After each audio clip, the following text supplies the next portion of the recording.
the county where the accident occurred, and critically, and that's why we've highlighted them, the accident severity and the initial impact. Now, these are very, very important things. And for example, the police have been required to use Form P41 to collect the data. The Form P41 didn't specifically have initial impact type. And we'll talk about the initial impact type and its importance in the overall safety.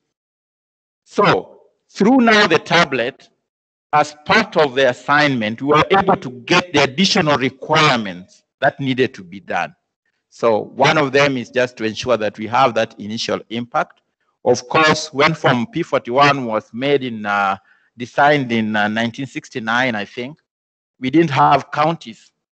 So right now in the data collection, to be sure that we know exactly where this has happened, we've included things like those, which includes county and so on. So we can get that information still at the general tab.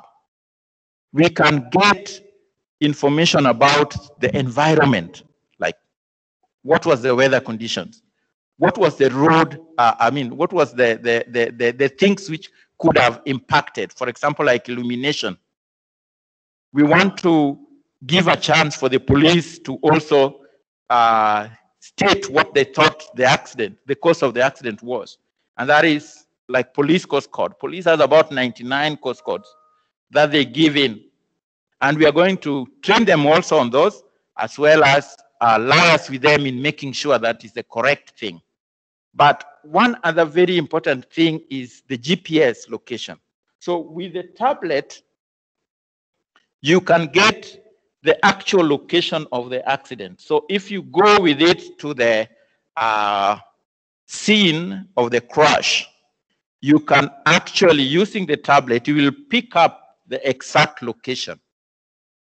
And that makes it very, very important for us, because when we've been involved in analysis of data, and we're involved in, for example, in 2017, 2018, when we were doing a project for KeNHA, the TA that resulted in the development of the strategic road safety strategic plan, we were analyzing all data on all KeNHA roads in the country. And we would get that the accident occurred somewhere on A104 in Babadogo shop or something like that. Now, it's very hard to know where Babadogo is so that you locate exactly, because maybe people know it with a different name. Just Salga alone, which is a 20-kilometer section,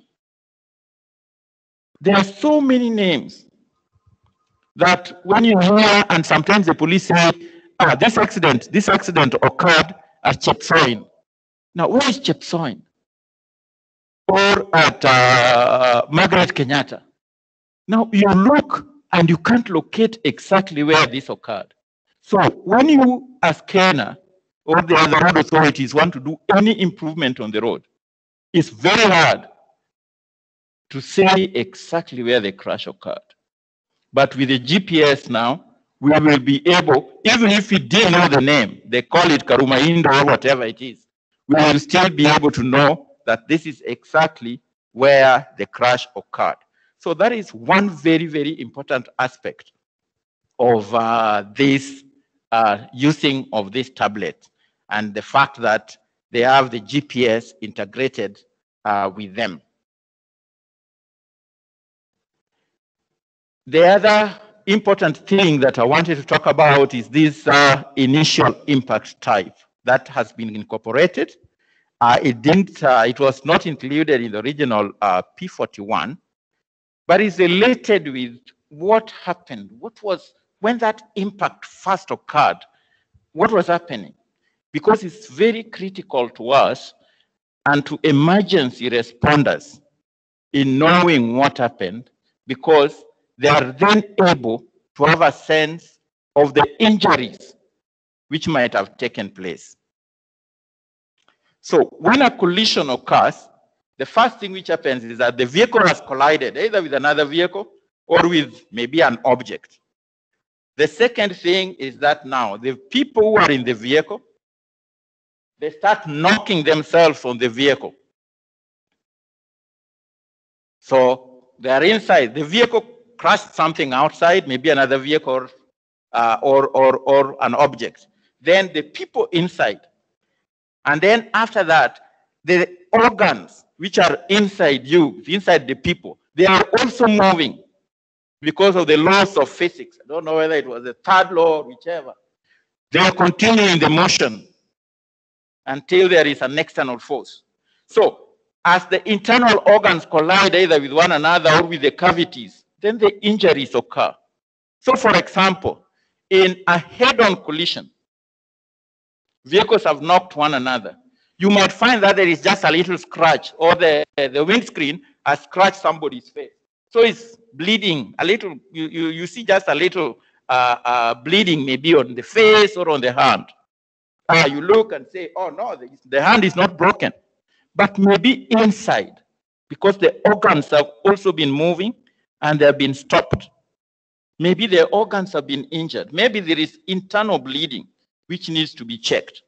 And many people have gone home thinking that they're not very much injured, only to go back to the hospital in the evening and maybe find that it was very serious and some have even passed away.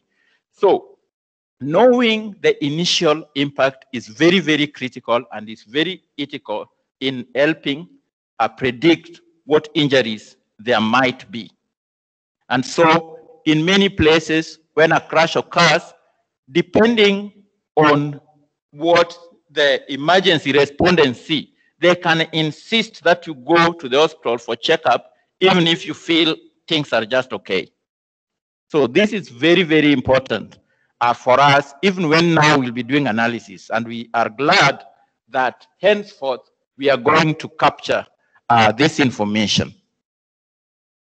There are several initial impacts types. And some of this, again, we'll talk about them briefly in the afternoon. But I wanted to bring them, to introduce them to us. We have the pedestrian. Pedestrian, we have categorized pedestrian as an initial impact. Strictly speaking, we may not necessarily have it as one of the initial. But nevertheless, if we just say it's a pedestrian collision, we straight away know that a very vulnerable person, somebody who was not protected, a pedestrian is not having any seat belt or anything. A pedestrian might not be having a helmet, you know, that he has as he's crossing the road and he's knocked. So immediately we categorize as pedestrian. The first responders can straight away know that, oh, this is a very vulnerable person. We better rush there as fast as possible to try to help the person. So it could occur maybe at a pedestrian crossing. So we know, okay, if it occurred at a pedestrian crossing, then maybe the vehicle was doing something wrong, because you need to be careful at a pedestrian crossing. Or maybe it was jaywalking, walking somewhere, and there is categories of distance away from either the intersection or the provided crosswalk. So we know whether this person was just crossing at a place which is not designated, or they were crossing at a designated place. The angle is more of like a vehicle is going, if say you have a T intersection, one vehicle is going in one direction straight, and then the other one coming hits it right an angle, almost 90 degrees. So it could occur in unsignalized intersections, or if someone is running a red light, you know, is going fast, the light is turning, and he wants to quickly pass, and the other people have started passing in the opposite direction, in the opposing direction, and they can hit. So many times when we start seeing angle, we start wondering what is happening. In case there is a signalized intersection, we start wondering what is happening there. We see lots of angle crashes at an intersection. It could also form a warrant, like the need to install traffic signals there if the intersection is not signalized, because we can tell from the information we have gathered that these are angle. Because if you hear an accident has occurred at an intersection, you never know. Maybe the vehicle just rolled over. So if you're an engineer, you want to do something about it, you need to be able to see where did it occur? What could have caused it? And by being very specific that, oh, okay, it was an angle, it starts giving you ideas of what improvements you could actually do at the intersection to ensure that the things work better. The other one is the rear end.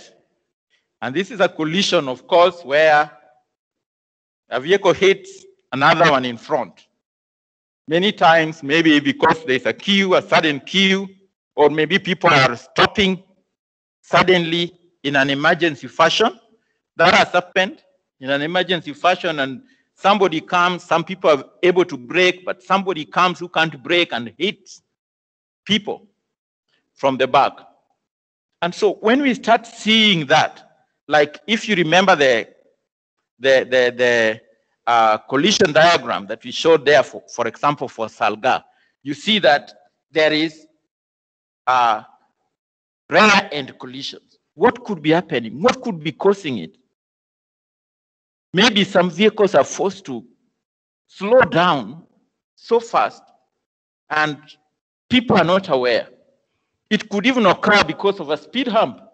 Maybe somebody has installed a speed hump and it's not warned anyone. So vehicles are coming, and a crash occurred like that killed 31 people on near between Naivasha and Rironi. Some time back, I can't remember. I believe you guys may remember well because it was on KeNHA Road. And it was because of a speed hump. Now, the speed hump is not like it's so big that people would get hurt on it. No, it's that maybe there's a queue of vehicles, people are going at a reasonable pace, then suddenly you realize you have to brake your speed to 30 kilometers per hour because there's a speed hump. There was no warning. So you brake, the guy behind you didn't leave enough distance. So you start hitting one another. So when we have that and we can draw that pattern to see, we can possibly tell that there's a problem in this area. Sometimes maybe you know at other places when you are just doing your analysis, you can see that maybe there is a problem because we are having lots of rear end crashes at this location. The side swipe is the one where a vehicle, they're either traveling in the same direction or even opposite, but it comes and hits on the side. It's like bumps onto it and goes away. Many times because of poor lane change. You want to change your lane and maybe you have not checked well, if it's a multi-lane highway. Also, it could be that you are overtaking and suddenly this truck is so near, so you are rushing to go back to the right lane where you are meant to be, but still there is no space. So you hit the other guy on the side. Very, very common when there is either poor lane change or overtaking maneuver. So we need to be able to see that, and we can see where they do occur. Head-on crash. So the head-on, we can also call it approaching, as you'll see, and these are two vehicles just coming and hitting one another right head-on. Most of the time is because the vehicle is traveling on the wrong lane, so it missed another one. Sometimes people have even done it intentionally. Some people want to commit suicide going to the highway in the wrong side and hit others. But it is maybe vehicles traveling on the wrong lane or poor overtaking. You wanted to overtake before and you didn't have enough gap, so you end up having a head-on collision. And that is very, very common, very, very dangerous. Most of the time, at high speed, it results in fatalities. Unlike the rear end, in collisions analysis, there is what is very important in the outcome. It's called speed differential. So what is the difference in speed?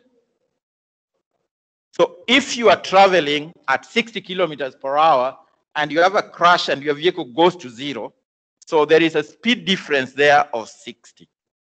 If you have a rear end crash, you are traveling at 100. The guy in front of you is going slow, he is traveling at 70, so you hit him, rear end. You have a speed differential of 30. That is not so bad. When you come to head on, you are both traveling at 60 kilometers per hour. Only 60, you're not even going at 100. And then you have a head on crash. The speed differential is now 120. Because this guy is also going to push you. You've gone to 0, it's gone to 0. So you're like pushing one another. So the speed differential is 120. And so the injuries and the outcome of the crash is much more critical because of the higher speed differential associated with that. So we find that head-on crashes, when they occur, especially on highways and things like that, it's either serious injury or fatal crashes. Then we have the turning movement. A vehicle is turning, maybe it's making a maneuver to turn, but somebody is going straight. So with those, it occurs mostly at intersections. And we would be able to tell that maybe this is because of poor signal timing, like what I was showing you for Mississauga. When we did analyze it, we realized that there was a permissive, in other words, the turning, the left turning, because they drive on the right, the left turning was not having a protected signal. So they would look for the permission. They would look for a gap. And when they do not assess it well, then it results in a crash. And you can see that over time, that as a result of the poor signal timing that is put in there, a certain type of crash keeps on occurring. So some of our mitigation measures can be very simple. Simply going and retiming, changing the timing plans of that signal, and you solve the problem. So looking at these patterns and getting data which can help you analyze them is very, very critical. We do have also the single motor vehicle, SMV, which can be a rollover. The vehicle has rolled, or maybe just ran out of the road. Interestingly, when a vehicle is traveling, it can easily take off. I've watched an accident occur where a vehicle just left the road, and you almost think it is flying. And you say, what is happening here? It went and landed on the side. All the windscreen came out. All the glasses fell just like paper. And people got injured. But what was amazing me is like this vehicle just seemed to be flying. It just like flew out of the road. You hear people say that. The vehicle just flew out of the road. I mean, when something is moving because of aerodynamics, it can easily, if it had wings, it could easily take off. Because some of the pressures, the changes of pressures, make it actually, there's some uplift that it can have. And so depending on what is taking place, it is lighter than it is when it would appear lighter than it is than when it is just stationary standing somewhere. So you can find that vehicles have rolled off the road, or they have just, something has happened and they have left. And many times, maybe they have lost control, they're speeding at a place where they should not be speeding. Maybe they have inappropriate speed on a curve. So the curve is designed for 80 kilometers per hour. Someone is trying to have it at 120. He'll roll over because of the dynamics. So that will definitely happen. At other places, maybe we've introduced some things that cause distraction or things like that. Now in Nairobi, we do have all these electronic signs.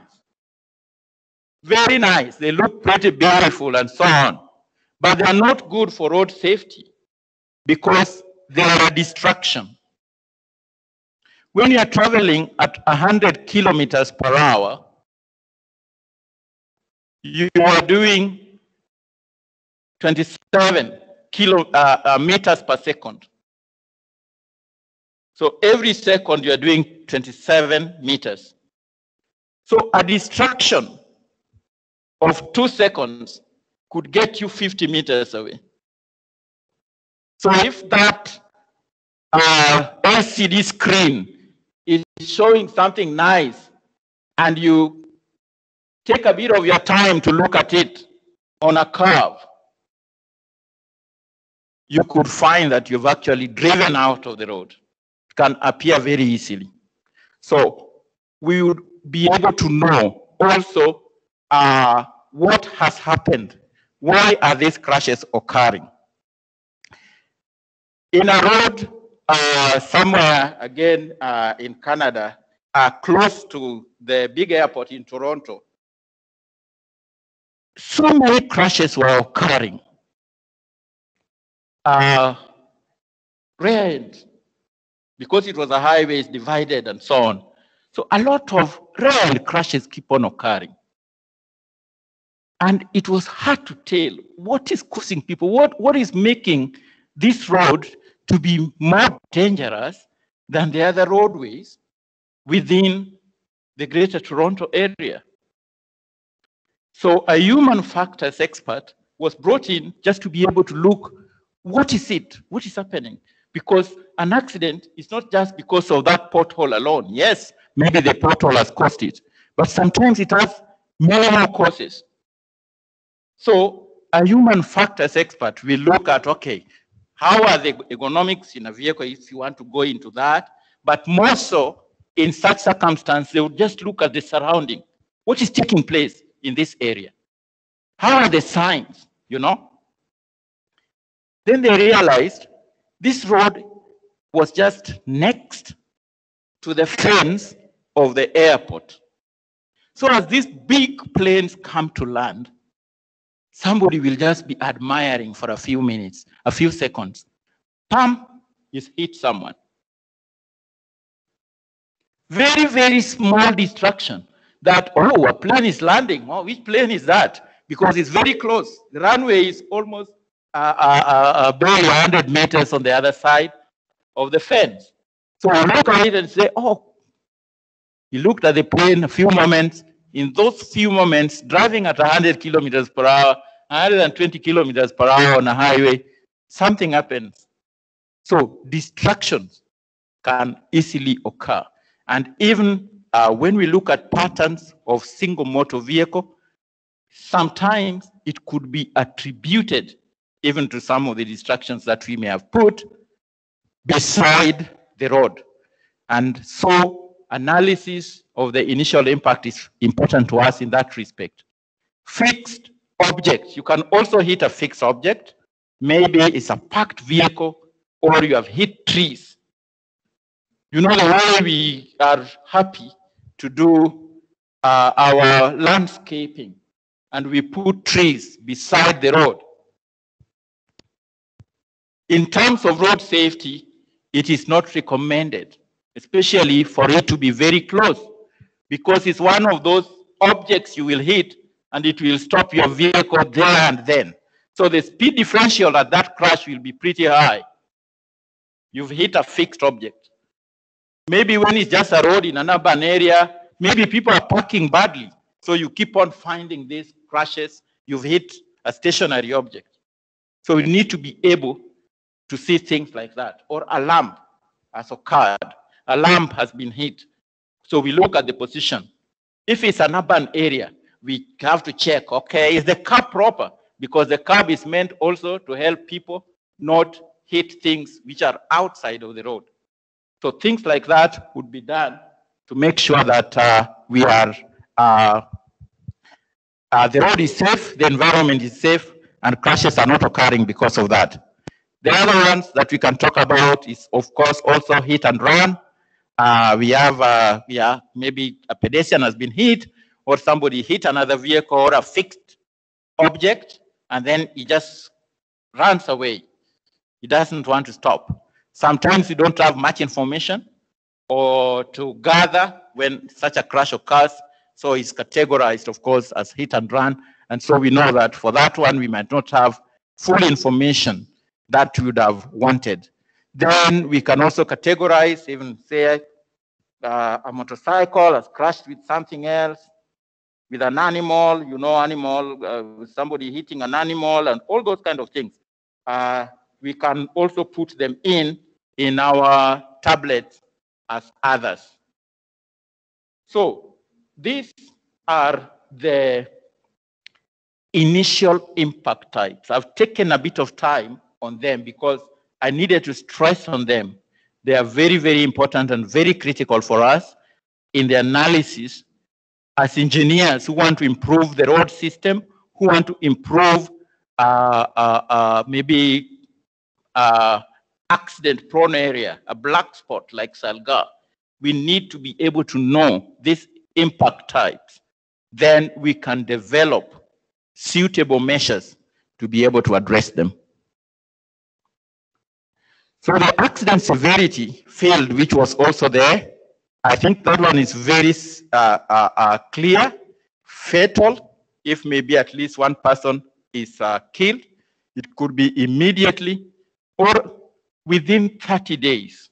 If somebody is injured and then within 30 days they die from those injuries, that crash is categorized as a fatal accident, a fatal crash. And so the police generally is required to be able to follow up the people who have been hospitalized. And in case within that period of time, someone passes away because of the injury, it should be categorized as a serious, as a fatal crash, even if it was just a serious injury crash. Then we have the serious injury, slight injury, and property damage only. Those are the ones that we do have. We have discussions also with the police. What do we categorize as serious injury? What do we categorize as slight injury? And if somebody is hospitalized, they generally call it serious injury. Slight injury, maybe at least one of the participants of the crash was hospitalized less than 24 hours. Like you go to the hospital, it's more of you go and then you are just discharged. You are not admitted to the hospital. Property damage only is just damage to the property. Maybe the car is damaged or you have hit something else, somebody's house, and is damaged. So that is categorized in terms of the accident severity. Something important to note is that the police in Kenya have been focusing on the first two categories, fatal and serious injuries. They do capture some slight injury, but not as much. Property damage only hardly goes into what comes into TES and eventually is reported nationally. So in our assessments of the data in Nairobi, for example, we did establish that. Our engineers here, Aska, and led the team when we were just looking at the information that we have and going back into the stations themselves. Then you realize that slight injury and property damage they attend to it, but it's not recorded, it's not advanced to come into the area, the region, which is Nairobi, and then to go to the national. It's left at the station. So if you're busy in your office at KeNHA analyzing and you want to improve the road, you will be only looking at the fatal and serious crashes. But maybe there are lots of crashes occurring because there's a big problem on the road. So through this project, we do hope that the police will be able also to capture for our engineering analysis also slight injury and also property damage, because they actually attend to it. There can't be an insurance claim, you know, without at least a police abstract. So they attend to them. But it does not find its way into the national, it remains at the station. So with this database, everything will be in and we'll be able to know. And so you can tell maybe on the road to Mombasa, maybe at Kibwezi, somewhere near there, lots of things are happening, although they are not fatal. And then it will also be a flag to you to go and check, why do we have so many accidents there?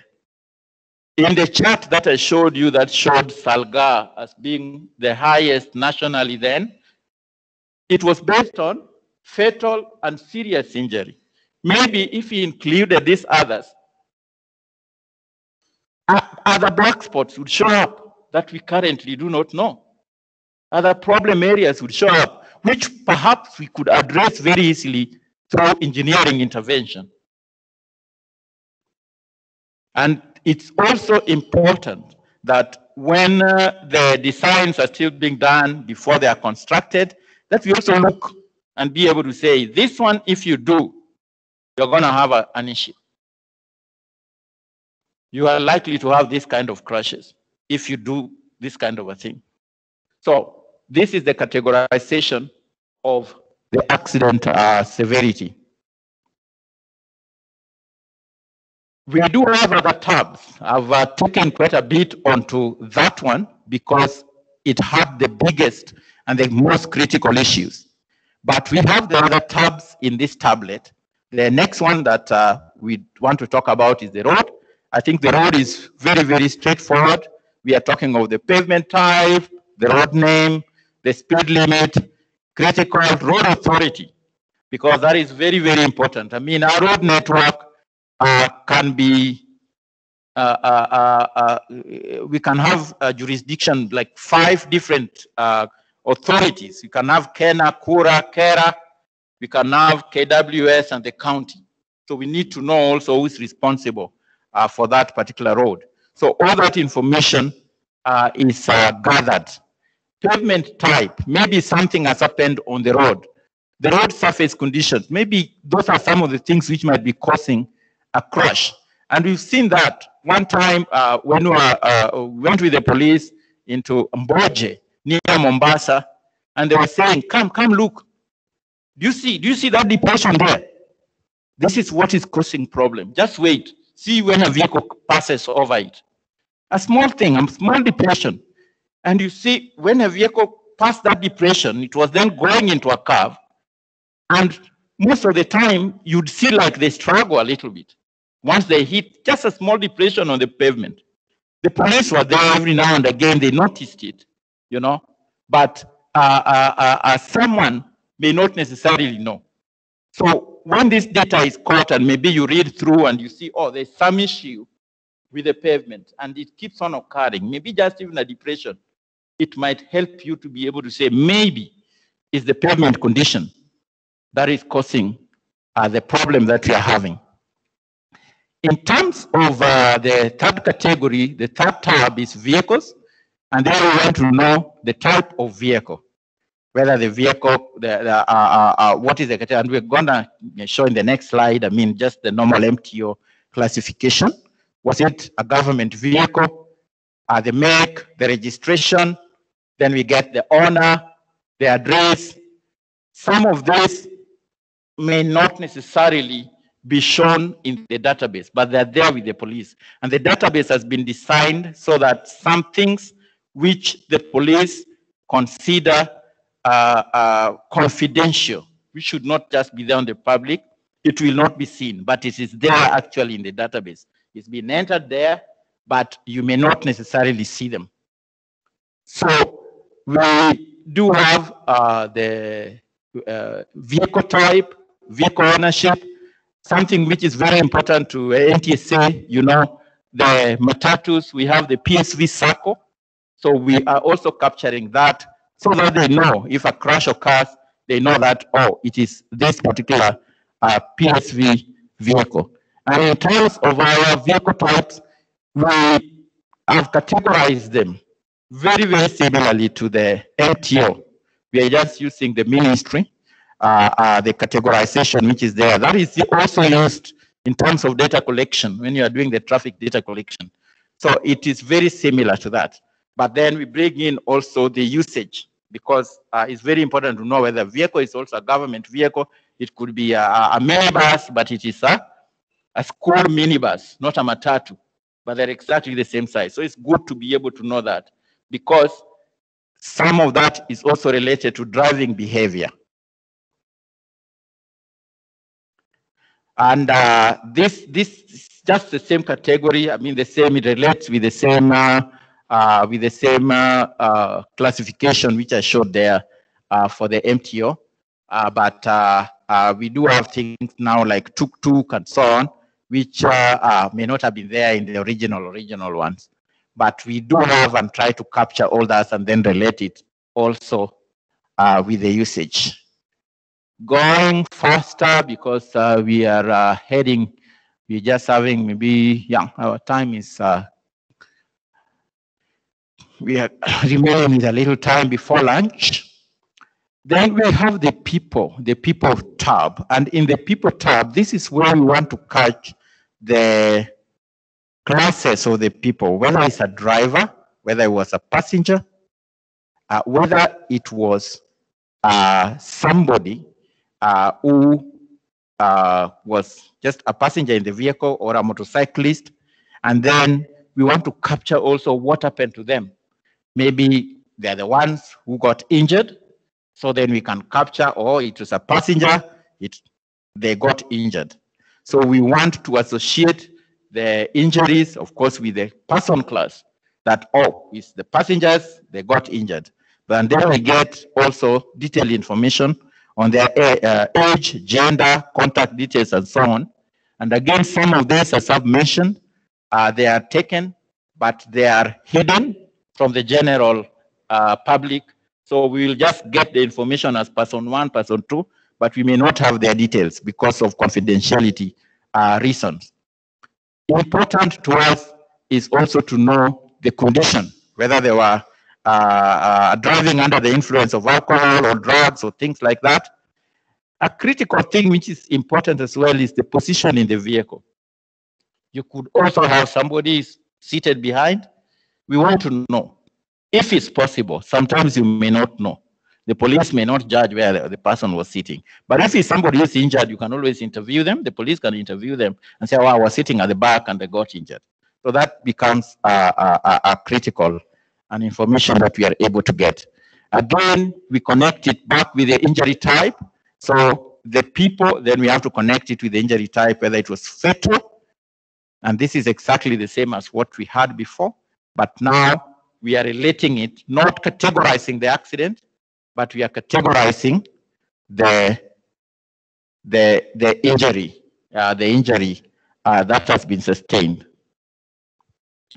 There seems to be some small still glitches. This our teams seems to be failing today. Maybe because we are not controlling it from the normal place where we do. This is the internet. Yeah. So those are some of the elements there within the tablet. The others are going after the people. Then we are able to take pictures. And the tablets, of course, they do have cameras, just like the smartphones.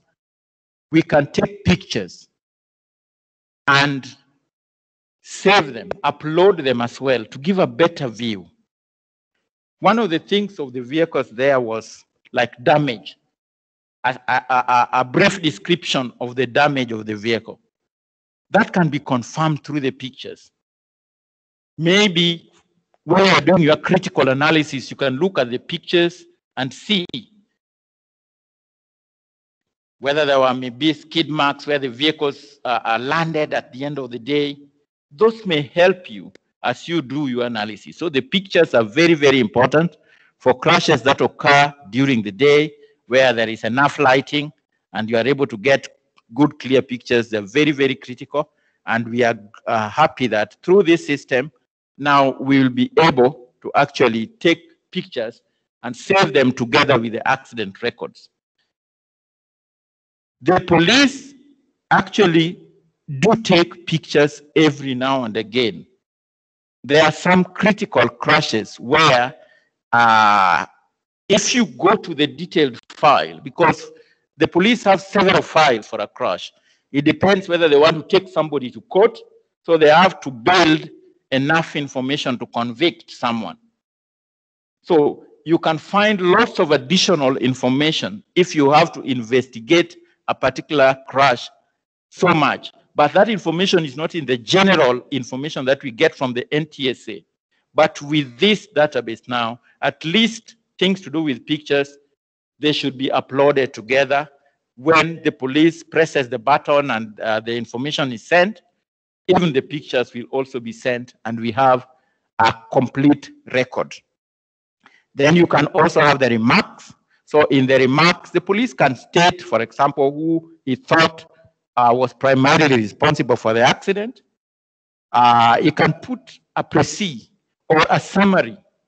The police make a report, which is called like a situational report, which describes everything in a summary form, what happened, the people involved, the injury and things like that, where the people are taken and so on. So through this, it is also possible for them to do that. And having put the crashes, the police can actually then generate a report through this system. It is not exactly the situational report that they normally do, but it is something which summarizes a lot of the information that they would require even for that situational report.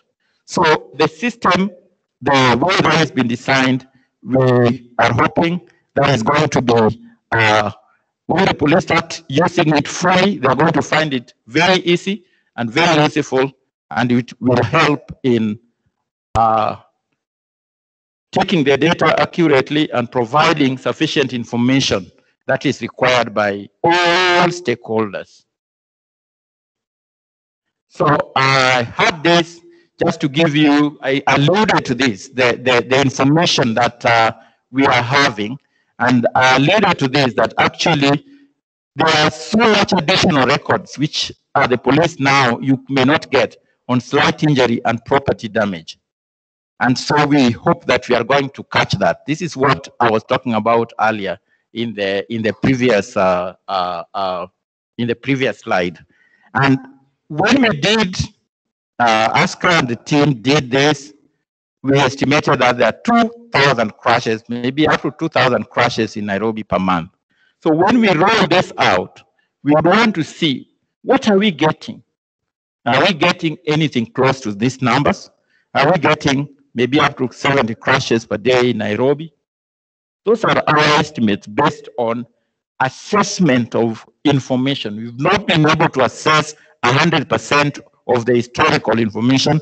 We just looked at a certain sample, but based on those, we came up with some of these numbers, and we do hope that it is going to help us. In achieving some of these targets or capturing all the crashes in Nairobi.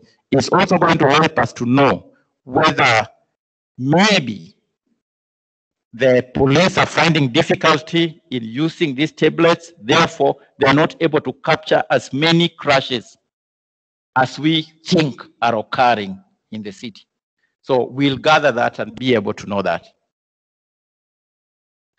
So I have a screenshot again of now the web application, and we are going to log in there. We'll spend a lot of time on this afternoon. What I wanted to just show is that the same things which were in the tablet, they are also in the application. If you go and select a particular crash, you can see the general information, you can see the roads.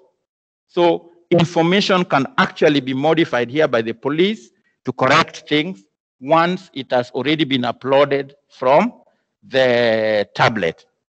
But the thing that I wanted to mention also is that if there is any change, there will be a change log, and there is some verification. Some of this will be discussed more in the afternoon. Now, the orange circle that I have there, we're going to put yet another tab for crash, and this will relate to hospital data. So what the hospital reports, the information which is coming from the hospital, and this will still be input by the police, but they will get it through their liaison. They have NTSA has something called a county safety committee that meets with the police, with the ministry, as well as the road authorities in every county. They have 1 or 2 meetings every month. So MOH has been one of our stakeholders, and we've listened to some of the things which they have. So a provision is being made to ensure that they're able now, later on, because this comes later. We want to know when somebody was admitted, the diagnosis, maybe a broken arm or whatever it was, or the nature of the injury according to the doctors, when the person either got discharged or did the person pass away.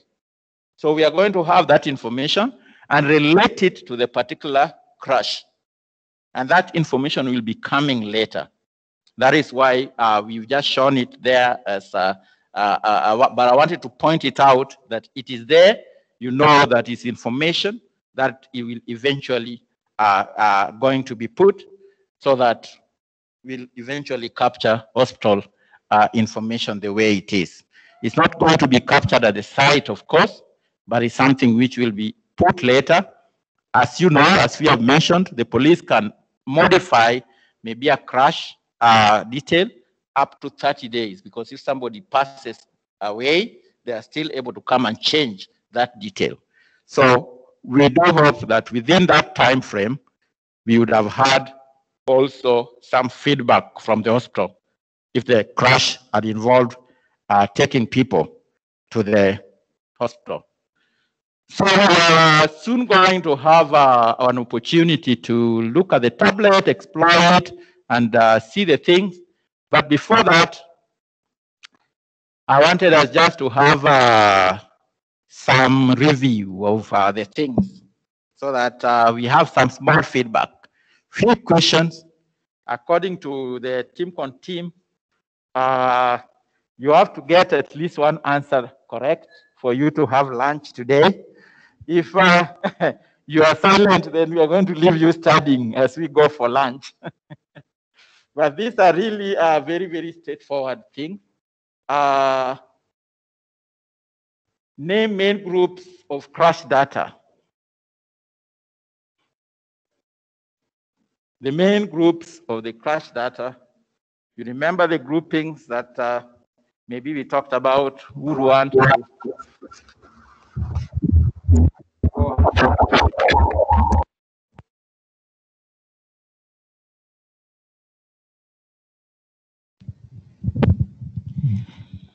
This is a class, so if I get it wrong, I hope I'm not going to ask lunch, because it's the essence of this is about learning. And by getting something wrong doesn't mean that I'm not that badly off. Yeah, so I'll give it a try, but I also want to encourage my colleagues that you can also give it a try, just to challenge yourself. You're not going to miss lunch. The first question is name groups of crash data. I hope I'm not wrong. Here we are looking at, we'll be looking at crashes that are related to the road, crashes that are related to the vehicle, crashes that are related now to a person. I don't know if those are the correct things. Sure. Yeah.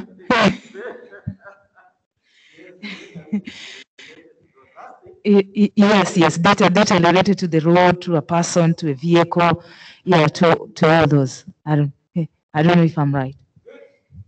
Anybody? Anybody has something else to say, to add? Okay. Hello.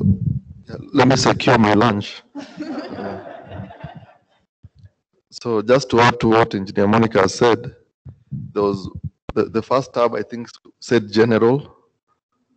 Then you had the vehicle. Then you had passenger. Then you had pedestrian. So I think I've added one or two.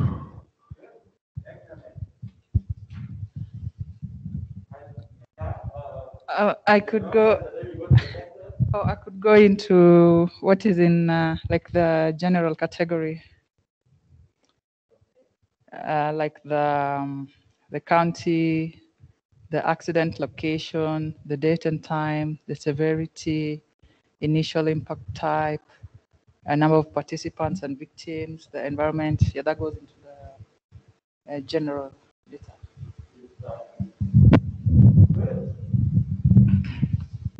Allow me to move to the next question, which is the least typical.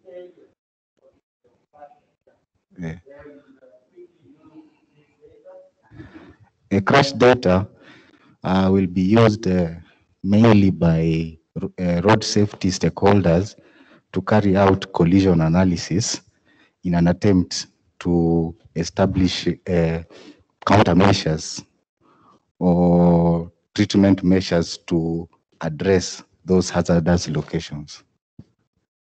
Yeah, that is one usage for crash data.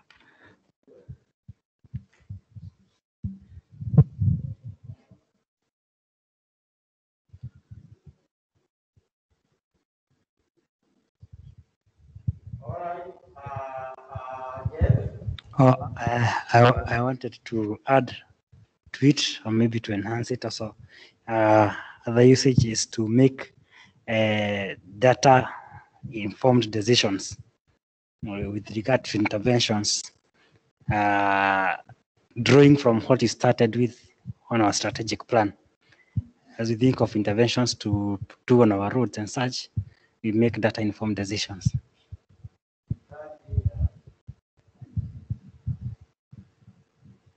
Good. Now, this number 3. If a patient falls injured in a serious injury accident dies of his injury after 4 weeks, what should the police do? The sign? So in such a scenario, the severity of the accident should be elevated to fatal. The accident should be considered as a fatal accident. So the police should actually go and check the record. Yes. And they relate it to fatal. Yeah, to fatal. Good. Why is initial impact information important first responders? First emergency responders. Okay. Yes. The fourth question, or is it the fifth? The fourth. Why is initial impact information important to first responders? Sorry, I want to take you back to the third question. Okay. He's mentioned that the accident should be elevated to maybe from serious injury to fatality. But doesn't that need like further investigation so that they ensure that the cause of the death is actually as a result of the injury, the collision injury? What if it is not related to the accident? Maybe it dies 4 weeks later, but as a result of something else. Thank you very much. That's being very analytical as an engineer. We are very grateful. And that is very, very important because somebody could pass away on something unrelated within that period of time. But if he dies of his injuries, those injuries which he sustained, if a patient who was injured, he dies of his injuries. So if he dies of those injuries he got at the accident, then it's very, very right. It should be elevated. But you are correct as well, because the investigation needs to be done. Did he really die of his injuries, or was it something else? Because one of the things which is very interesting with the ministry data is that sometimes the police reports there were 7 seriously injured, but the hospital says, oh, somebody died. I mean, it was a fatality, that somebody was taken, found and died in that accident, and maybe there was nobody. So was this person really from this accident, or maybe something else happened somewhere and they're claiming the accident happened there? So an investigation is definitely required. Or something happens and then he passes away. Some people go to the hospital because of a specific thing, but they end up passing away because of an unrelated thing, you know? So you are right, an investigation is to be done. But if it's established that he indeed passed away because of those injuries that he had, which can be, is he called Johassen Duwar, the pathologist, if he can confirm that, oh, he died out of his injuries, really, then the police should update those records. Thanks. Did you want to say something? Yes, I just wanted to add onto what Dr. Timothy has said in relation to the question number 3.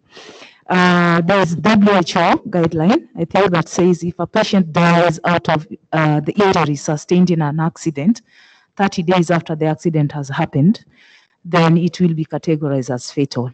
Yes? But this is the reason why the police liaise with the Ministry of Health. And those in institutional linkages where they are very, very important. It is required that the police liaise with them, because if a patient dies, then the doctors who are attending to them or the medical providers who are attending to them will write the cause of death. And most of the time, they would, if it is related to the injuries, they will be very specific. If it is something that is unrelated, maybe to an accident that would happen, it will also be very, very specific. And it has been always a subject of debate, and also one of the, I think, the gaps with the way we collect our data, because we realize police usually do not report or do not take into account all the data that we get. Most of the time it is reported as about 3,000. But in real sense, it's more than that if you are to take account of the people who have died after that. Now, it's usually also a very tricky question. More than a decade ago, I was studying arbitration. Yes, and in arbitration, as an arbitrator, you could, many cases can come before you. So one of the things that I studied was the law of evidence and then the law of tort. So usually lawyers, they would want to throw in spanners into their work and try to argue their case if it is something they are representing a client.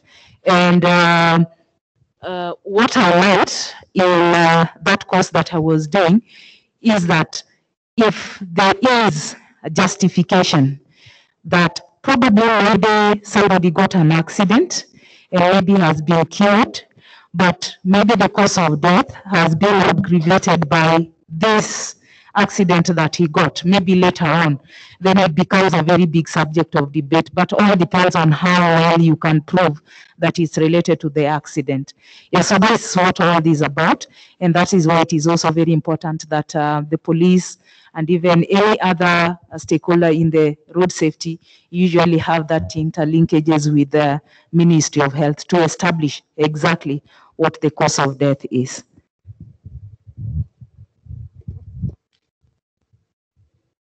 Thank you very much for elaborating that the 30 days is actually a WHO requirement, so that that continues.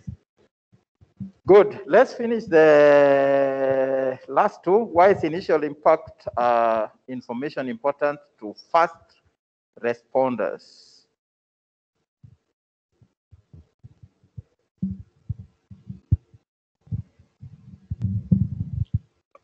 This information is important because if you know what kind of, if you know the initial impact, it can inform you to know what kind of injuries the passengers or the road users might have sustained from that collision.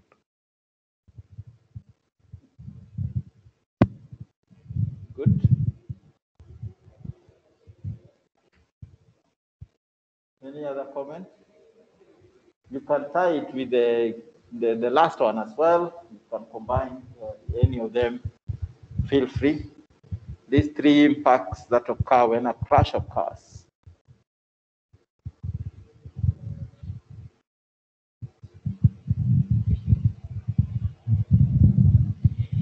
I want to give it an attempt. Yeah, we have so many. I think I don't know whether you listed 8 of them or so. We usually have the one that is so common, which we know about, head-on collision. Yes. We have rear end, somebody hits you from the back. And then we have side impact, hitting somebody at the side. We have the rollover. You yourself, but you veer off the road and you roll over. And then there's one that you hit a stationary object. Quite a number. I don't know if I'm right. Good. Yes. Somebody else had tied in. Yeah.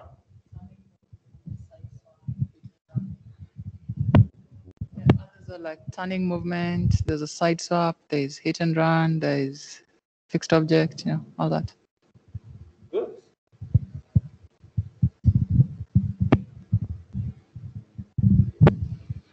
The information on the initial impact type will give you an idea of who is at fault, which party is at fault, or who caused the accident to occur. There is an opportunity for that to happen. There's opportunity, maybe the police might say, okay, this happened, but more so, in terms of it being with the first responders, I think the others have also covered that well, that they would need to know quickly, because the emergency vehicles are meant to be equipped with things. So they need to be able to quickly assess how to give you the, what is it called, the first aid. What might have happened to this person, given that this crash occurred like this? I was reading of a case that was recently just in Canada, and someone had been shot. And the police came, but the police looked, the gentleman was not bleeding for whatever reason. Yeah, for whatever reason, he was not bleeding, but he had been shot on the stomach. So the police came and they looked, there was no bleeding. It was not, they didn't think it was serious. So they thought, it was just a pellet gun. This guy was just shot by a pellet gun. He was saying, no, I'm hurting, but the police didn't, not the police, both the police and the first responders when they came. After 17 minutes, they took him to the hospital and he died. And the family sued the emergency responders that they're the ones who are responsible for the cause of death, because if they had assessed this properly, quickly, and not wasted all 17 minutes still thinking this guy had just a minor issue, their life would have been saved. And they were found guilty. They're trained to be able to test it, look at what we do. So if they know the first impact well, and they say we are assuming here that they have the policy, then they can say, maybe this person will need to do this.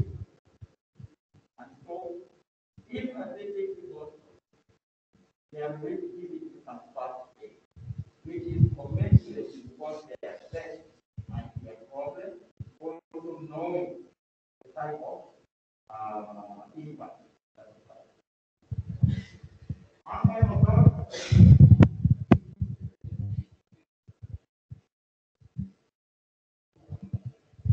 Yes, I believe also already 8 us, of course, when a crash occurs, they will say the vehicle hit the object or another vehicle, and then the person who is inside the vehicle also starts hitting the vehicle. That's why we have the airbag.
I think maybe just before we break for lunch, we had quite a number of participants who were participating online.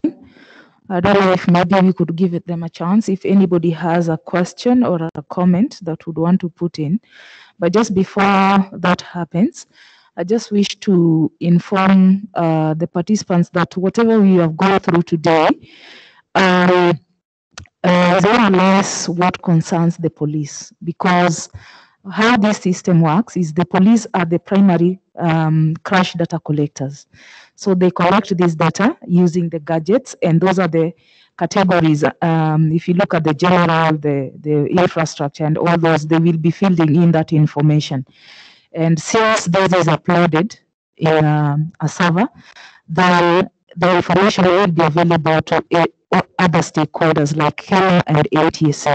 But in the afternoon, we will be able to delve much into what now concerns us as road agency, how we'll be interacting with this system. And I just want to urge you that when we break for lunch, please don't go. It will even be more interesting when we come back.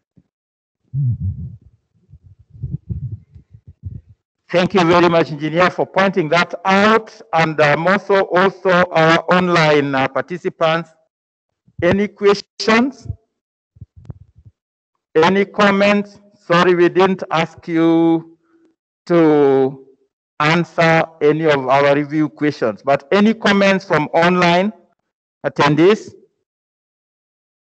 We have 12 people logged in, more than 12.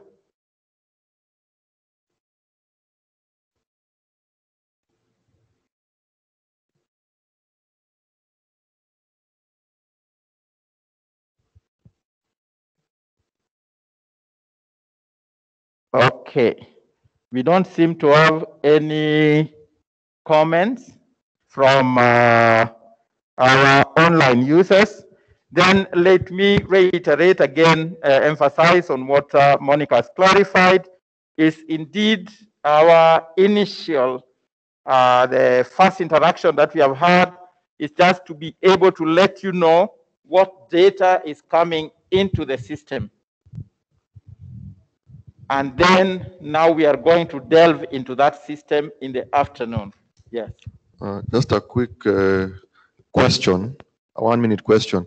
The initial data collected with this system, could it be used by, say, insurance companies? For example, once you're in an accident, they always like to verify what happened. They even make you do a quick sketch of the accident scene in order to file your claim. Could this be incorporated, or could it be used by, as proof to an insurance company for your claim, your insurance claim, a car insurance company?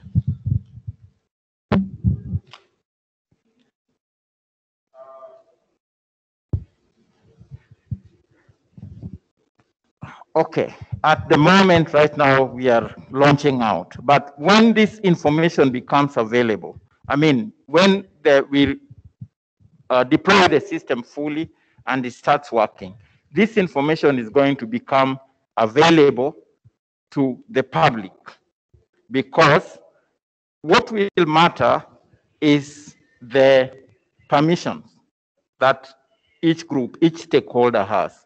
The insurance company is one of the stakeholders, and we've been liaising with them to be able to see what claims do they have. It's just that their information is so vast and disorganized. But we've been liaising with them, and we've informed them according even to our terms of reference.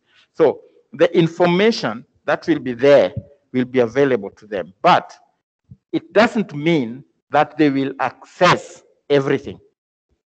Because even us, depending on the permissions that we have, we will not be able to see everything which is in the database. So the police also have confidentiality issues, and will ensure of us that we design the database in such a way that some information is not available. So I don't believe that the insurance would just come and ask KeNHA or ask NTSA that give us everything we would want to see. No. Some of that is still also subject to our discussions with the steering committee, yes, comprised of NTSA, the police, and KeNHA, on what permissions then would we need to be able to give out. The police have even concerns. Let's say people want the crash data. Should they get it directly from this? That is how it is designed. But maybe they think, no, a request could still be made to the police so that they use the system and still give. So they have control of who is doing what. So there have been all those discussions. But I think that as part of the overall project, it's going to be decided on what information is shared by who. But it's all available on the web, on the database. Engineer Monica, did you want to add something on that?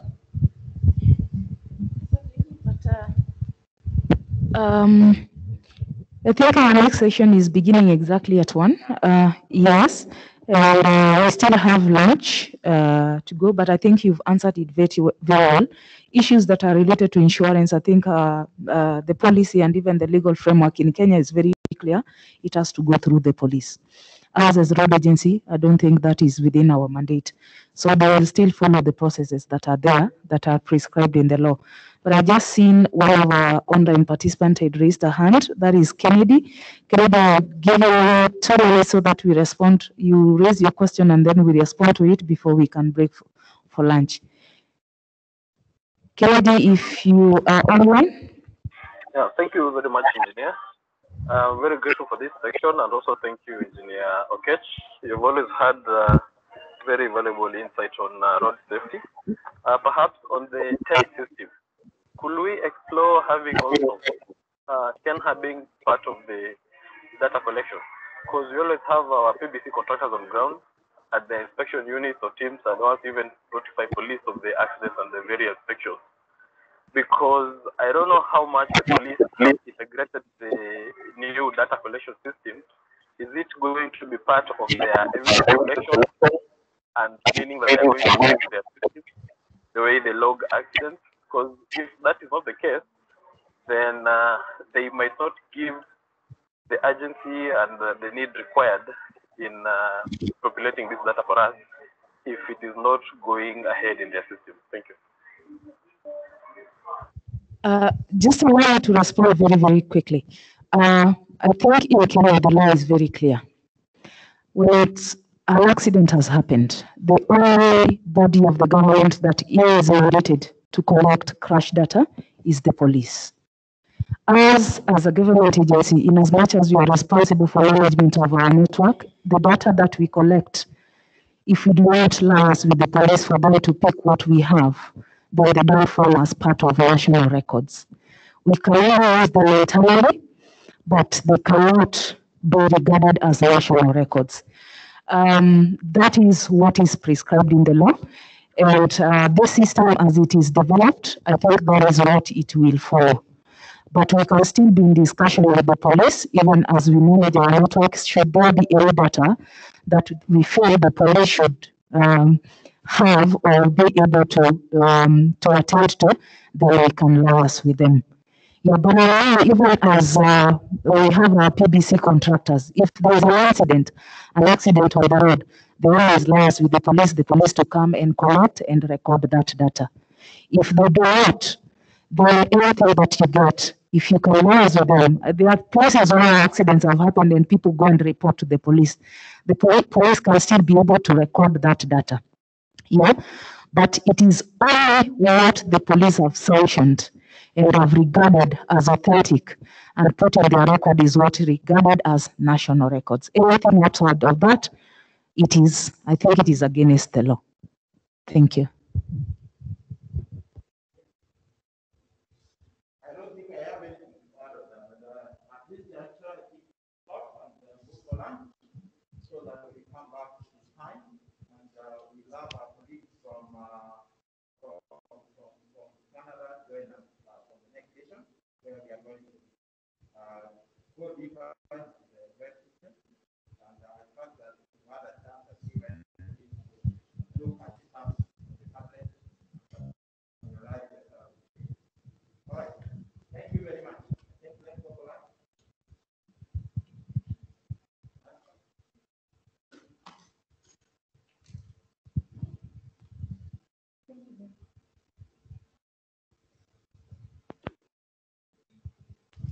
Thank you very much for participating in this session. Now we'll proceed for lunch. I trust everybody has a meal card with them. If you don't have one, kindly pick one at the desk on your way out. Lunch is on third floor. There's a restaurant on third floor, so you'll just use the lift to get to the third floor. Karibuni.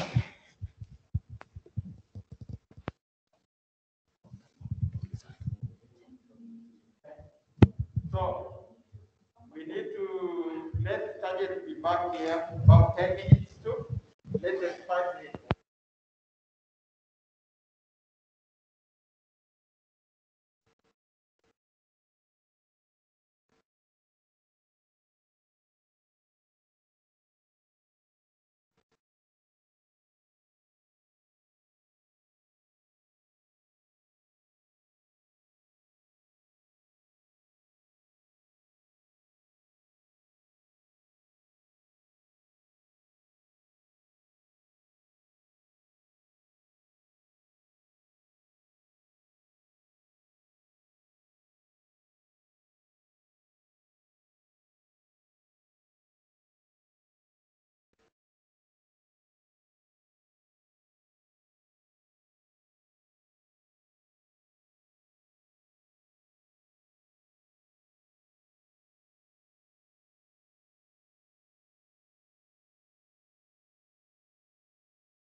Testing.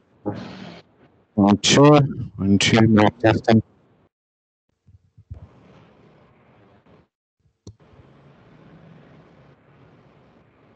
Until.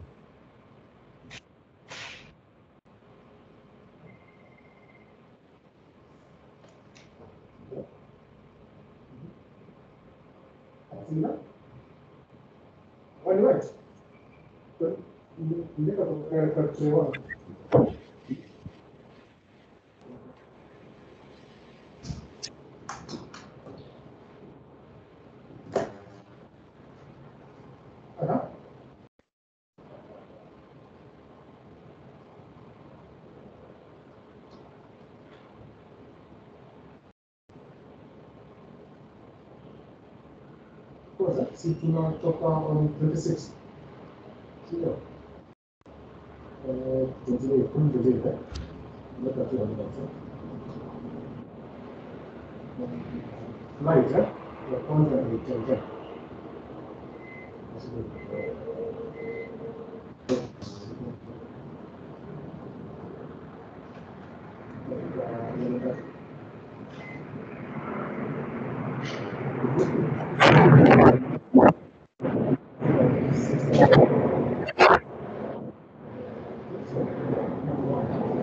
I think I remember.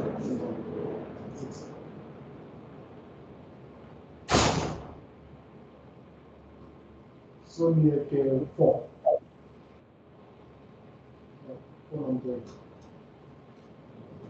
Now start auto. Right. Right.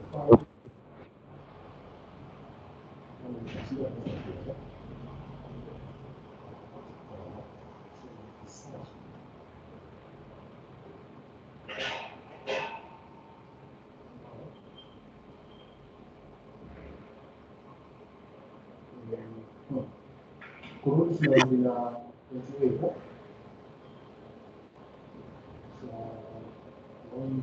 Start auto. Please mute your computer.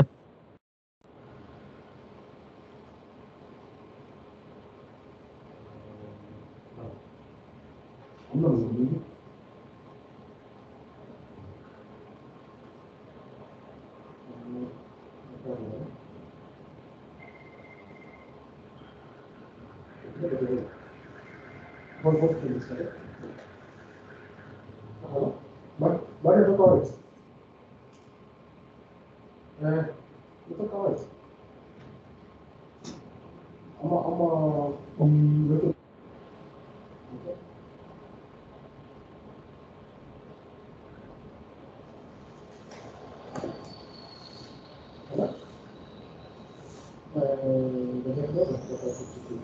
sawa, nimechukua KeNHA Titan, alafu kuna Nairobi mambo ya sawa hizo pia on 28 July. Let me see.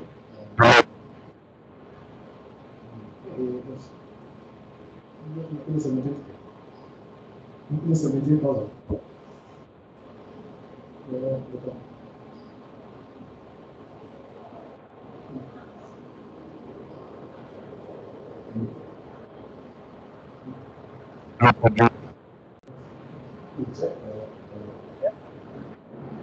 Good morning. Good afternoon. Good afternoon. Good afternoon. Okay.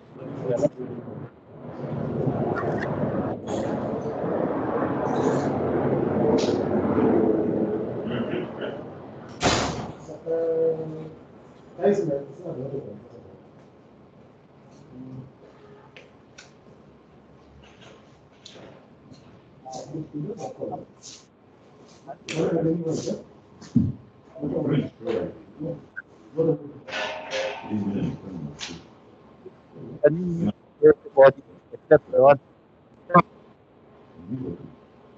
audio channel was muted. All comes from this speaking. That if you can't hear us.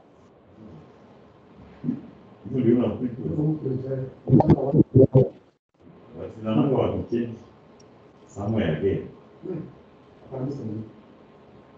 This is desktop.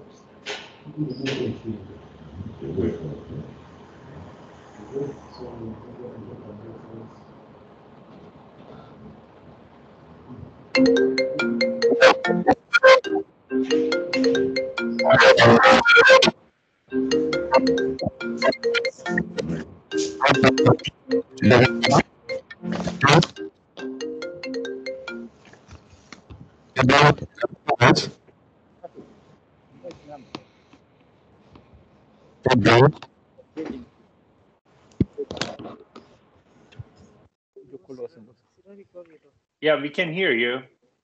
Please mute everybody kindly, except the audio channel. Thank you.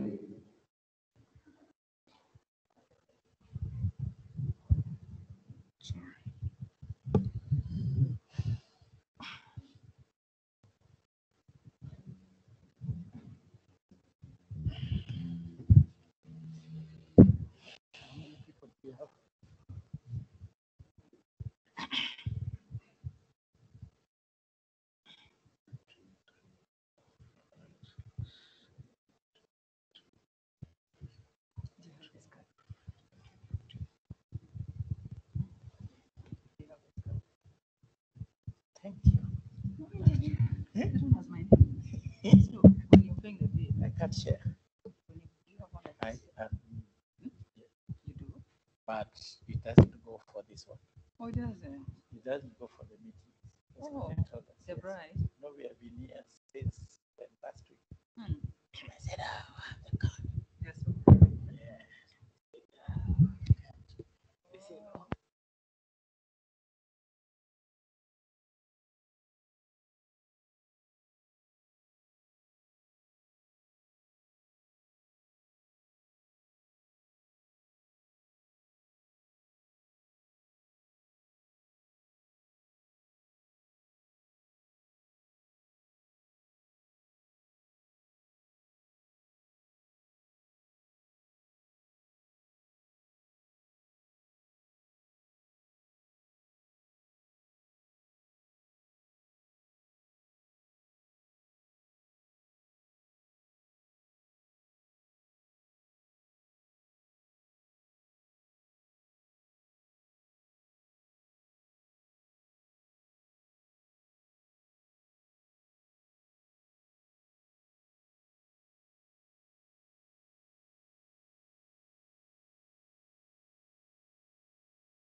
Hello, everybody. Welcome back from lunch. For those who are here in the morning, we are about to start. Again, I'd like to welcome everybody. In the morning, we did have a good session on the crash data. And this afternoon, we are just going to go on to the actual database and how we can use it as KeNHA to be able to get the data that we need. And joining us this afternoon is TES staff from Canada. They were not there in the morning. So before we start, I would like them to introduce themselves. I would also like to know if there are any people who perhaps are not there in the morning, but they've joined us in the afternoon online. We would also like you to introduce yourself so that we can acknowledge your presence, please, with us. So let's start with the guys online. The KeNHA users online, if you are not there in the morning, you did not introduce yourself, please go ahead and do so. And then I'll hand it over to Pedram to introduce the test staff. And then we will carry on from there. Online, no, who are not there in the morning? Good afternoon. Engineer Antonio March, Senior Engineer at KeNHA. You're welcome, Engineer. Thank you.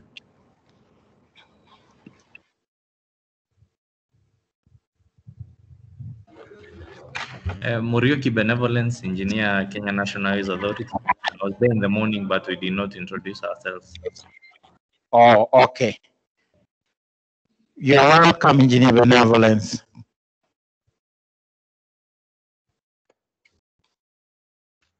Anybody else? Yes, I'm here. Good morning, everyone. My name is Peter Wanyoike, engineer from Highway Safety and Planning Department. I'll have and introduce myself in the morning. You're welcome, Peter. Yes, thank you for joining us again this afternoon.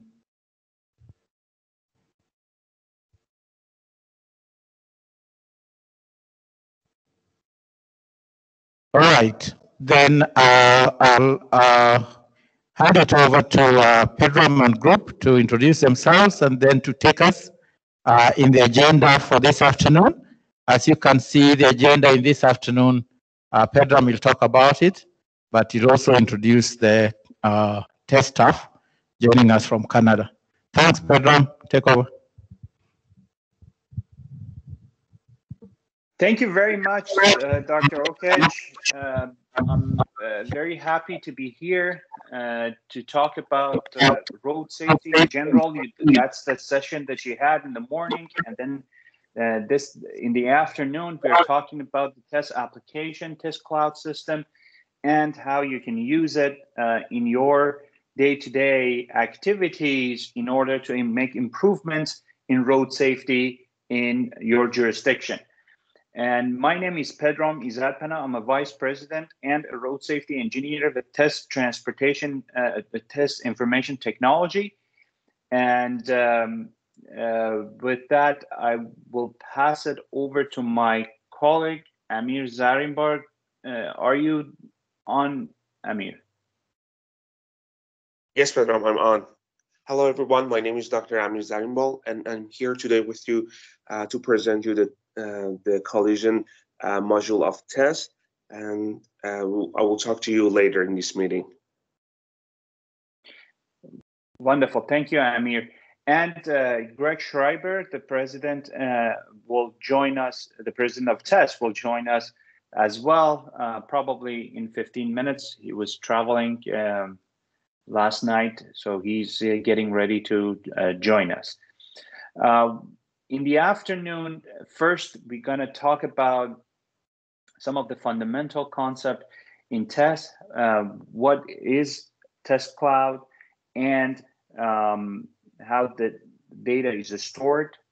Then we will have a discussion about the infrastructure module and GIS module of TES, which will include which will include some of the basic functionalities in TES Cloud, which means how to filter data, how to sort data, and how to present the data in GIS.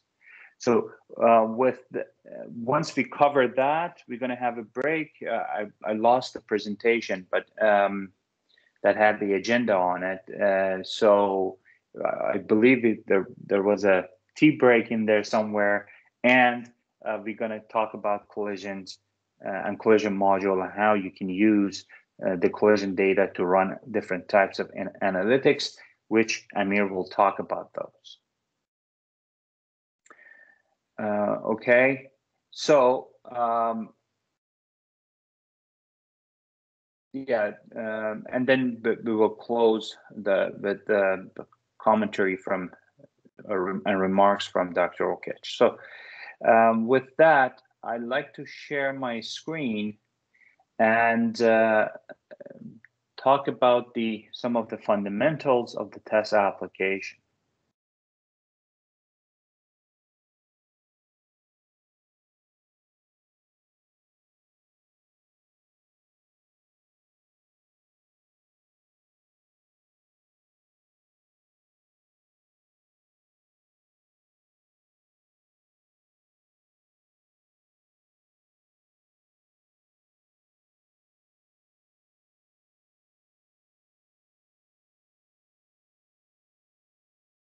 I'm going to share my screen.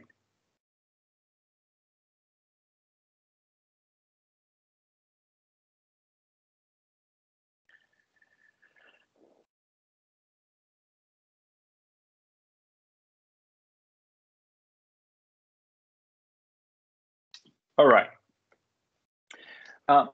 TES Cloud is a all-in-one solution, which in traffic and road safety. And by that, what it means is that all of the data that you have in your jurisdiction, KeNHA road network, can be imported into TES, and then they are all integrated, which means that when you have when a crash occurs on a KeNHA road network at an intersection or a road segment, these are integrated with your road network. We have the road network already in the application. We have a series of intersections presented by dots and road segments presented by lines. And crashes are attached to either an intersection or a road segment. And that creates an environment where we would know all of the crashes occurred at an intersection. If you click on an intersection, you will see all of the history of the intersection. If you have traffic volume, you could see traffic volume. If you have the signs, you can see all of the signs attached to that road segment or intersection. That's the concept of all-in-one solutions. Once all of the data are in one environment, in one database, and they are all integrated and geocoded, now you can start doing different types of analyses to really get the metrics that you're interested in. For example, if you want to know what my top 10 intersections from safety perspective, the worst collision history. You can run query to achieve that. Or collision, all of the historical collisions in your jurisdictions, number of fatalities, injuries. So these are the types of analysis that you're now enabled to do. The main reason for using a system like this is that you don't want to spend time pulling the data and looking for data. What we want to do, we want to use the data, run analyses, and have information to support decision making. That's where the time is spent is valuable, not looking into different spreadsheets or file cabinets to get the data. So this system will eliminate the need to look for the data. The data is here. Now what we want to do is to use them to run analysis to support decision-making process. And we have state-of-the-art road safety management tools in the system to rank locations so that we know where we need to do more engineering analyses to improve safety at locations that are exhibiting potential for safety improvements. So in essence, that's what we are talking about. That's Test Cloud. How it works is that based on this new concept that we have introduced in Test Cloud, the police, Kenyan police will have a mobile application on their devices, either tablet or phone or whatever devices, mobile devices that they're using. They will have an application, TES mobile application for collecting crash data. They attend the scene of crash, they use the mobile app, complete the crash form. Then this form will go to a server, a lobby, sits there. And the police, based on extensive conversations that we've had with them, have a series of hierarchical levels of approval that need to take place. So it will different at the police station, they will look at it, and also other people in the chain of command review the crash record, approve it. Once the data is fully reviewed and approved by the police, is now ready to go into the crash database, test crash database for the use of other users like KeNHA, KORA, NTSA, etc. So now at this point, once the approvals are done, and the approvals will take place in the web environment, similar environment that you're going to use today in this training. The data is approved, goes to another database that's there and forever and ready to be used by different users. And users like KeNHA, all of you will be able to access the data and analytical tools in Test Cloud using a web application or web browser. So that's the main concept behind it.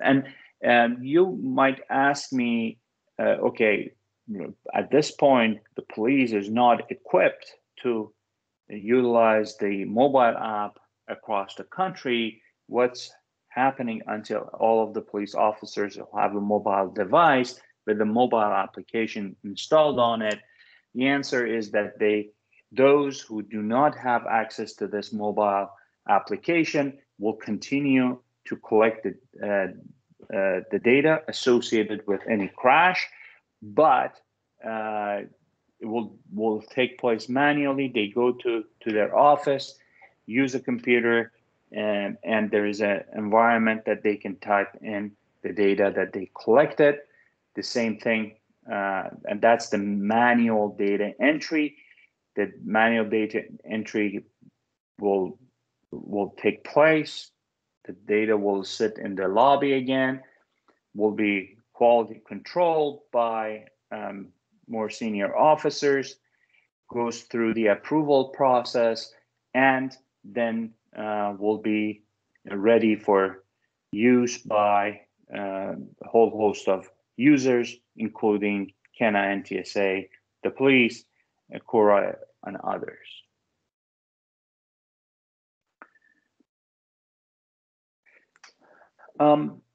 In TES, I think you have touched on this concept of intersection, road segment, and in in the morning session, there is a GIS. You have a GIS map.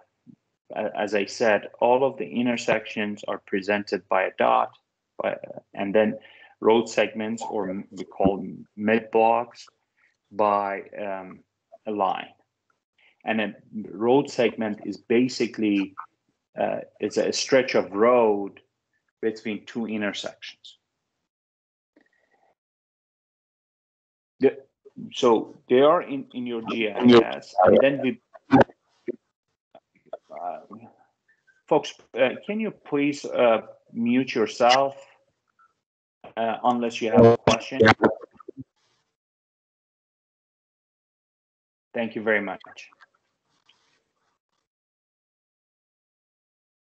So once we have the GIS, we built infrastructure inventory in TES Cloud system, where each intersection and mid block has attribute, and the attributes could be the number of lanes of the road, and type of pavement, and the type of traffic control device at an intersection.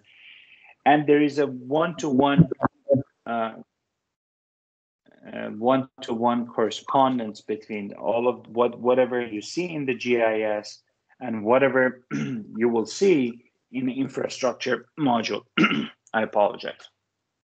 And then crashes that are or collisions that are in the system are mapped to intersections and mid blocks.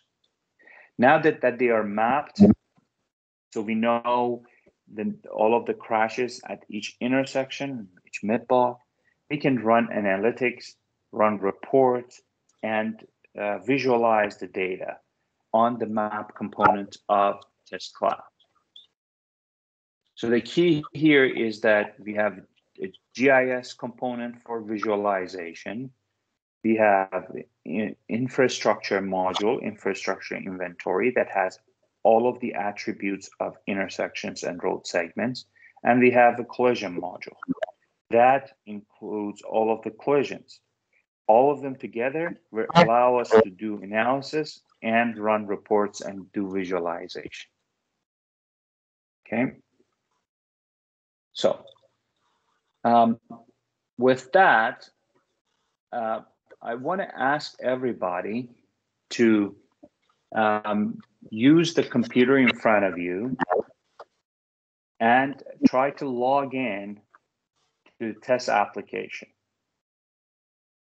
Okay, so you can use a browser. Let me see where the noise is coming from.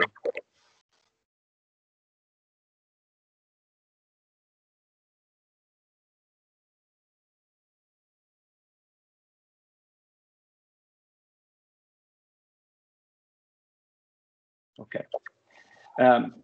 So now I'm assuming that everybody has a computer in front of you, and also you have credentials that you were given by the system administrator in KeNHA.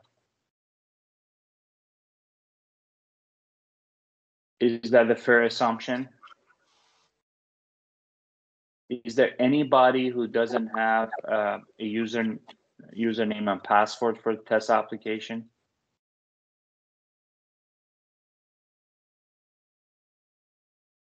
I hear none, which is good news.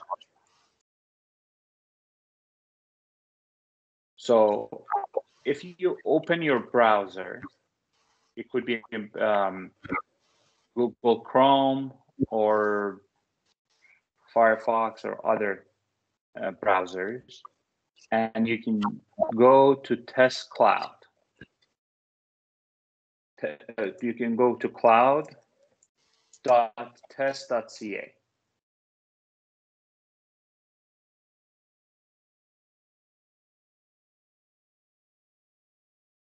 When you go to cloud.tes.ca, you will see this page. And then you were given a username and password please enter your username and your password.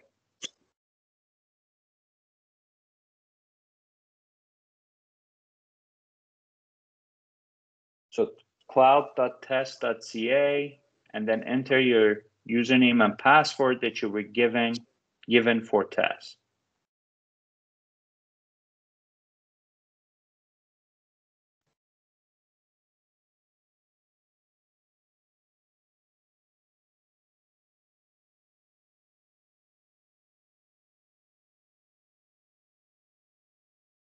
Okay.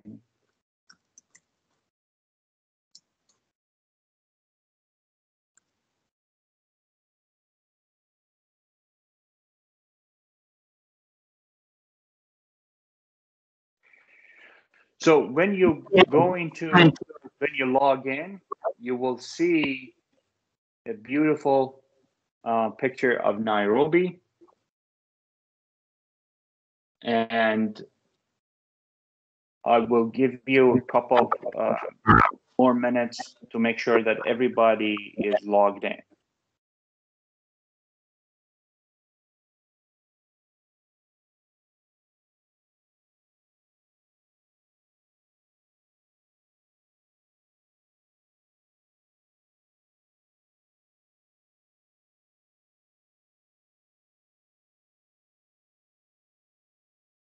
So, Dr. Orchid, can you give me some feedback if everybody's successfully logged in? Yeah, everybody's logged in. Very good, thank you.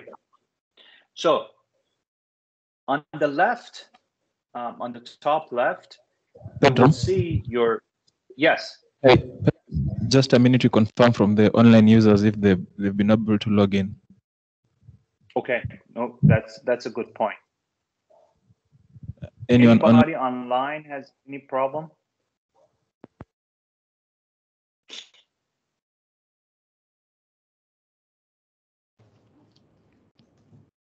Yeah, mine is not, but I'm trying. I think it's a bit slow, the net.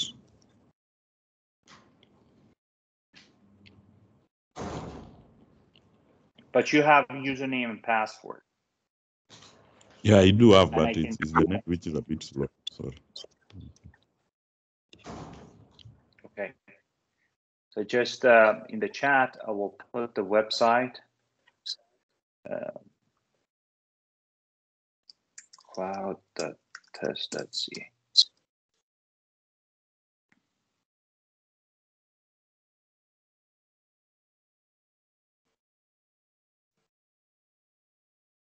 Okay. So we're gonna carry on. On the top left, you have your profile. So under your profile, you have your name and your first name, last name, and under password, you can go and change your password. So there are two tabs: My Profile and Password, which you can change your password. If you want to log out, the log out button is there under your under that menu, or you can close your browser. Either way. Okay. Then, depending on what my view is, slightly different, likely with yours, but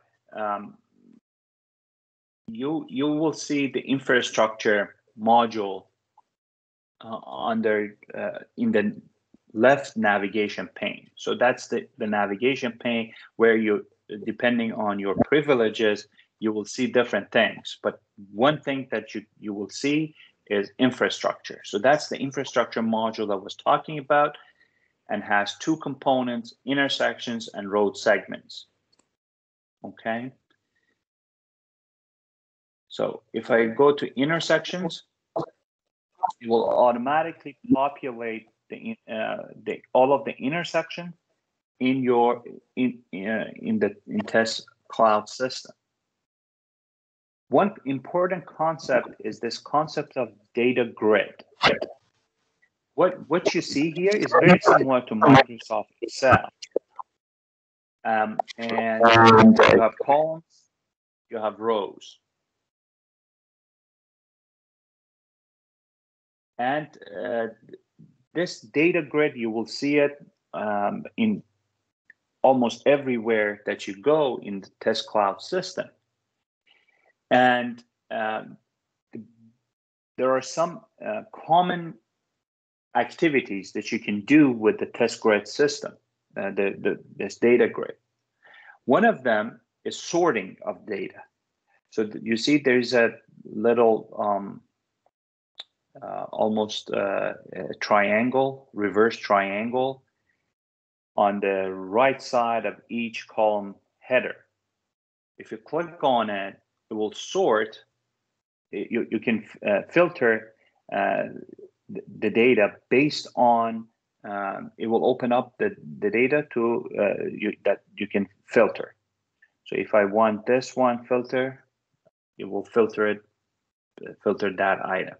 So that's very similar to the filtering capabilities that you have in Microsoft Excel, right? So you can filter the data. And the other thing is you can also search on each column by clicking on this search area at the bottom. So if I'm looking for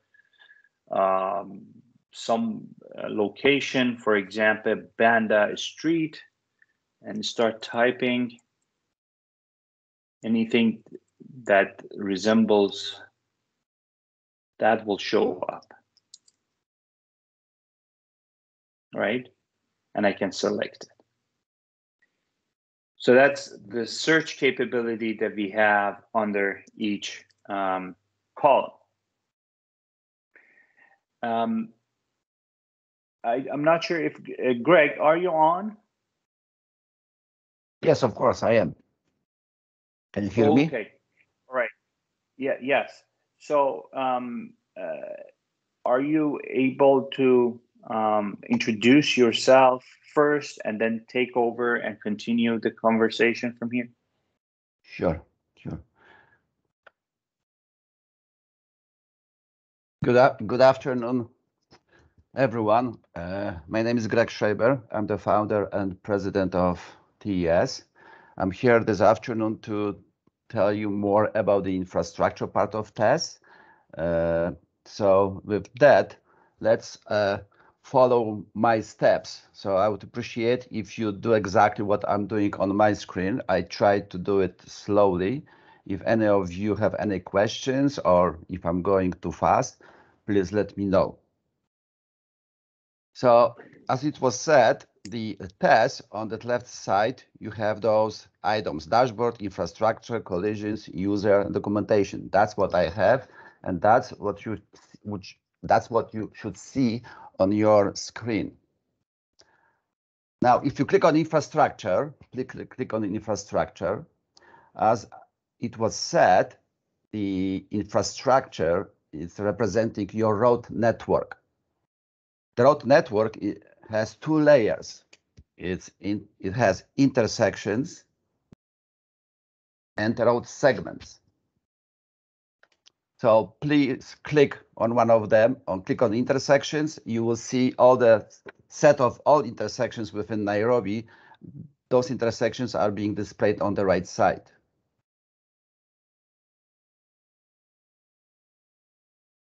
Next, if you click on road segments, you will see all the road segments on the right side.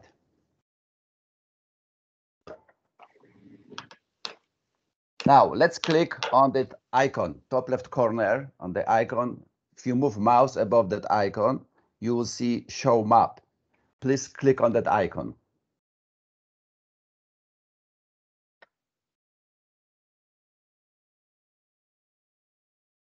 Now, if you click, you will see a map of Nairobi. So please Everyone click on that icon, show map, and I'm expecting that everyone should see a map of Nairobi.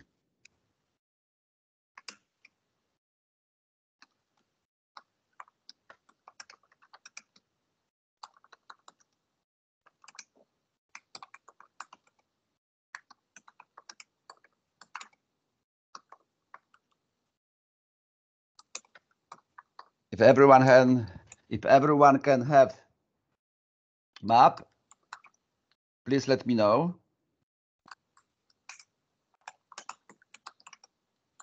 Is there anyone that have problems to see a map?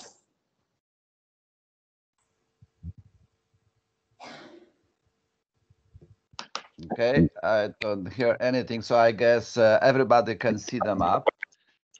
So this map can be zoom in or zoom out. We have those two icons, zoom in with the plus sign or zoom out with the minus sign. Or also you can scroll your mouse wheel. Also you can scroll mouse wheel. If you move forward your mouse wheel, move forward, you will see that we are zooming in to the map. So please zoom in into the map. Use your icon or your wheel on the mouse. Move the wheel forward. When you move forward, the map will zoom in. Please try it.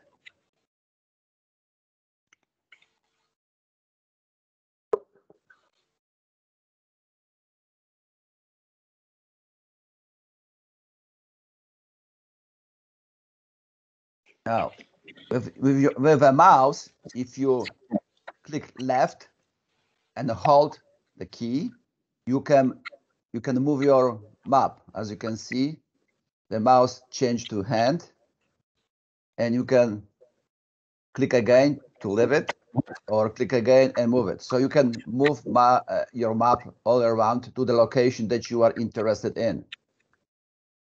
So please try this out. Move your mouse and move your map around the city.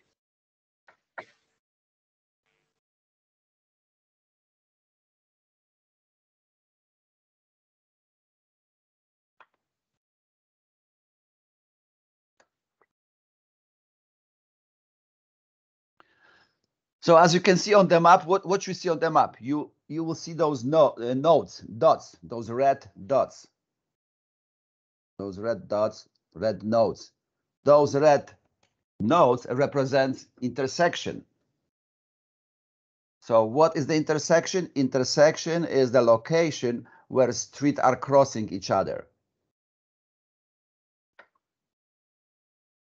As you can see, we have intersections when we have 4 streets or 4 approaches. Each intersection has approaches: north approach, south approach, west approach, east approach.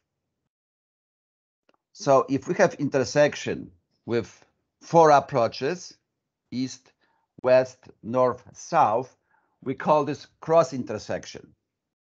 Because we have 2 streets crossing each other, we have 4 approaches, we call it cross street intersection.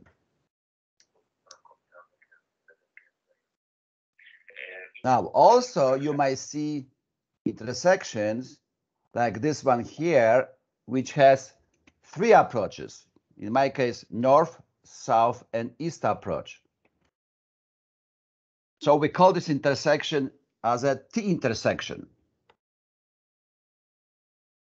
So in most cases, we have 2 different types of intersection. One type is T-intersection with 3 approaches, and cross intersection with 4 approaches.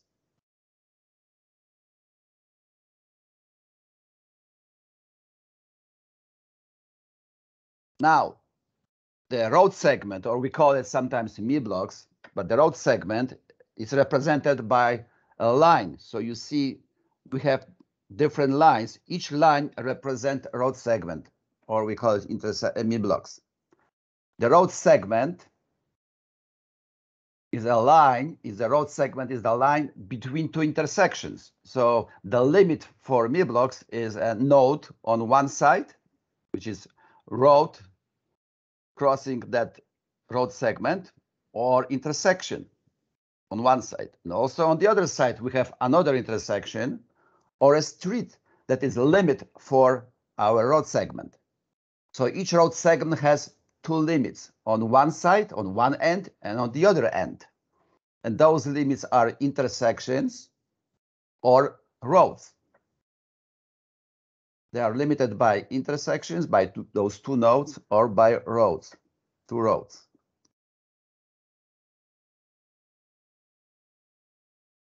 Now, if we would like to see some details about intersection or on me block, what can we do? If we move mouse above the node, please move your mouse and point to any node on your map.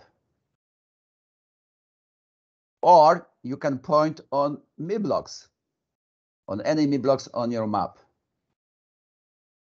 or road segment. So now I want you to click left mouse, left key on the mouse. Please click on any node. Click on any node with left key on the mouse. If you click on a node, you will see the small windows pop-ups. And what this windows shows is the GUID. And in this case, I have GUID INT_695. What it is, each object on the map, so whether it's node, intersection, or road segment, it has GUID. This is the location ID from your GIS. And that's very important because that's the ID of the location on the map. And this location has the same ID with an infrastructure in TES. So that's how the link works with the infrastructure, with the table in TES, together to link this location to the map. So there's two-way communication. You can find the location within TES, or you can find locations on the map. And the link is based on this GUID. Each intersection GUID starts with INT. So this ID of the intersections always starts with INT. This way, we can recognize later on within collision table whether the collision is linked to the intersection or to me block or to road segment. Any collision linked to intersection would have location ID started with INT. So please click on a node again, and you should see this small window. Now, I want you to click on this small icon, which represents intersections. If you move mouse above that icon, you will see Show Intersection Details. Please move mouse above that icon.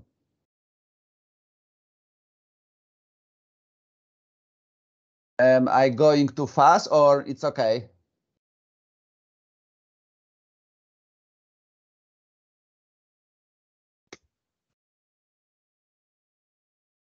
No answer, so I guess everybody is fine with that so far. Any questions so far? No, okay. So now click on that icon, left key on the mouse, please click on it.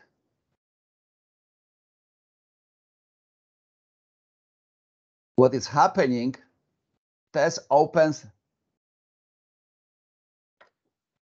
screen with intersection details or with me block details if you click on me block or road segment.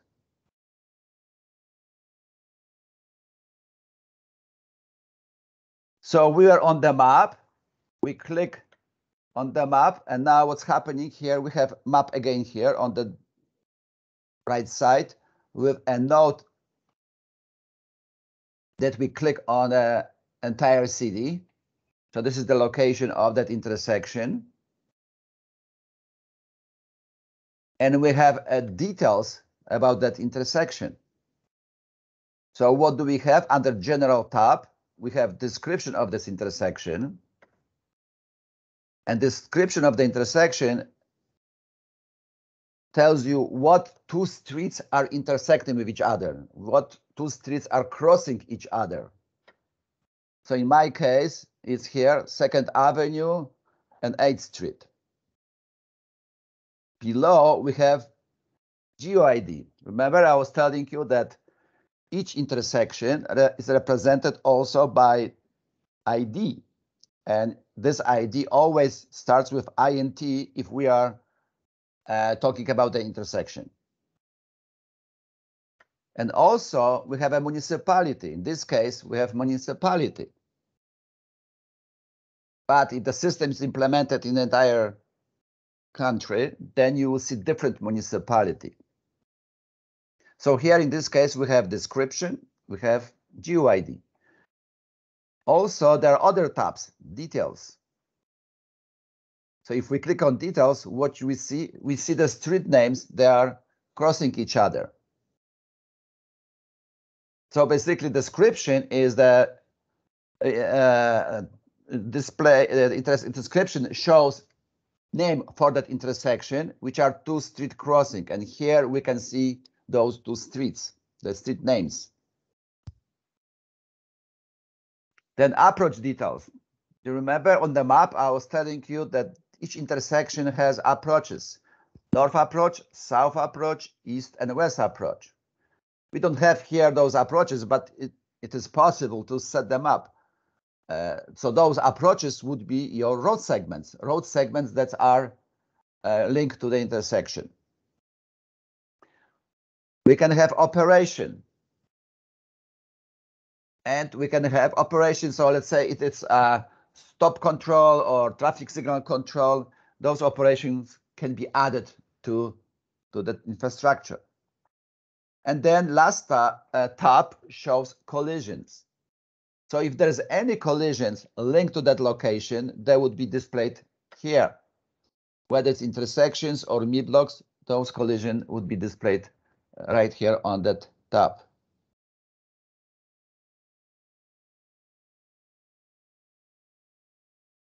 So in my case, I click on the intersection, which looks like there's no collisions linked to that intersection. The table on the bottom is empty. So I want you to go back and click on that arrow on top left corner.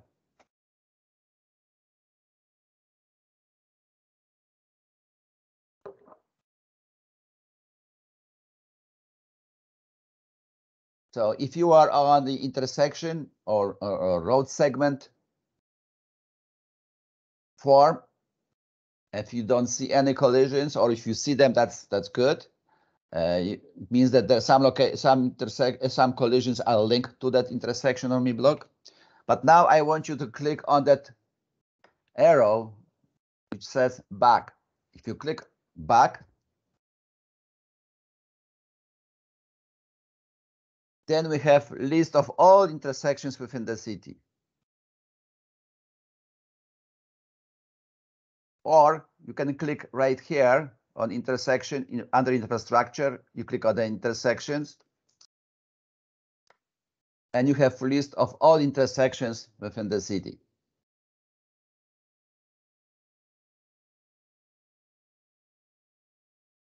So this table shows intersections. Here on the bottom, we have number of intersections listed on that view. So I'm going to click on 10. So now I have 10 intersections listed right there.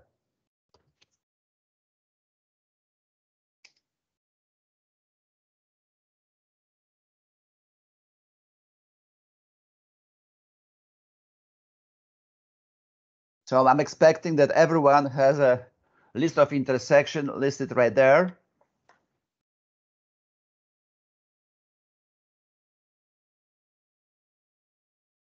So we have list of all intersections right there. Of course, we can move to another 10 intersections just by clicking on the right side on the bottom of the screen. If we click on 2, then we have another 10 intersections, 3, another 10 intersections, and so on.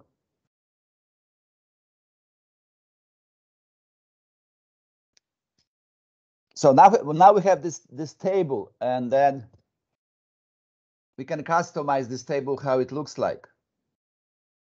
For example, if I have this description field, it seems to be wide. I would like to make it a little bit smaller. Then I can move my mouse to the end of that field. You see that display of the mouse has changed to 2 arrows and line. So you can hold your left key on the mouse and make it a little bit different size.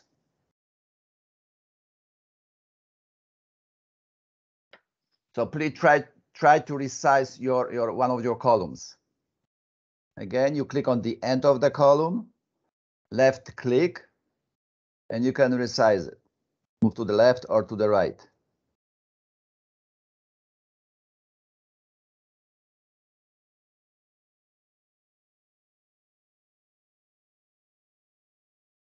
We can change the order of those columns. So let's say I would like to see my GeoID, my location ID, as a first column. So I move my mouse to the name of that column, left click and hold the key, left click and hold the key, and drag your column name to the beginning or to any other locations you would like.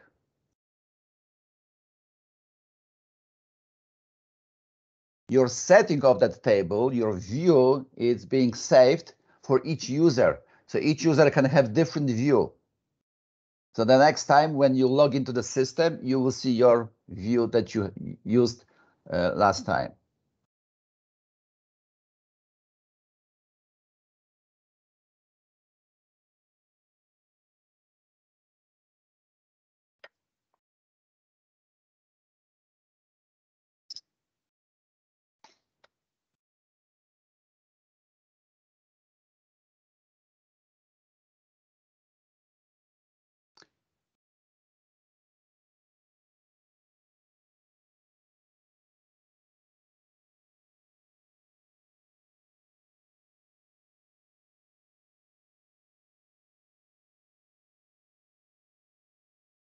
What else we can do with this grid?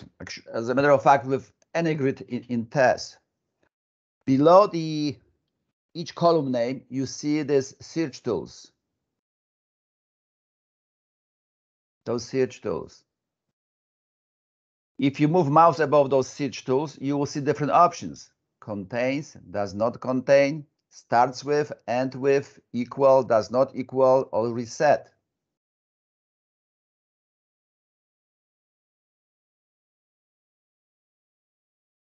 If you will go to description, again, contains, does not contains, and so on. So the same description.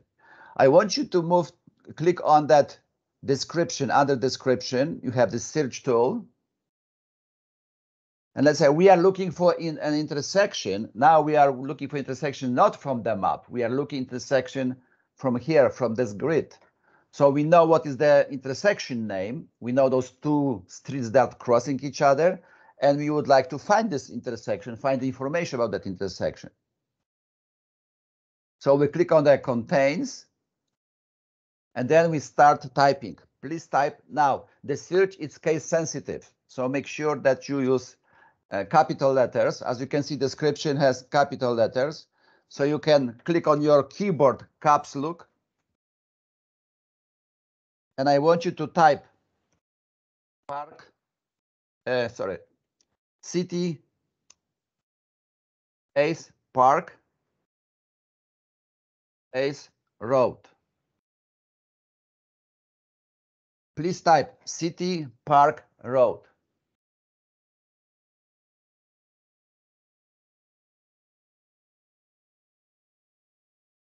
City Park Road. When you type City Park Road, what's happening? You see below we have intersections that contains City Park Road within the description. right? Because we are saying we would like to see intersections that contains City Park Road. So you see the City Park Road, it's within first one, with the second one and third one. So please type City Park Road, capital letters, and you should see those three intersections. Is anyone who doesn't see those intersections?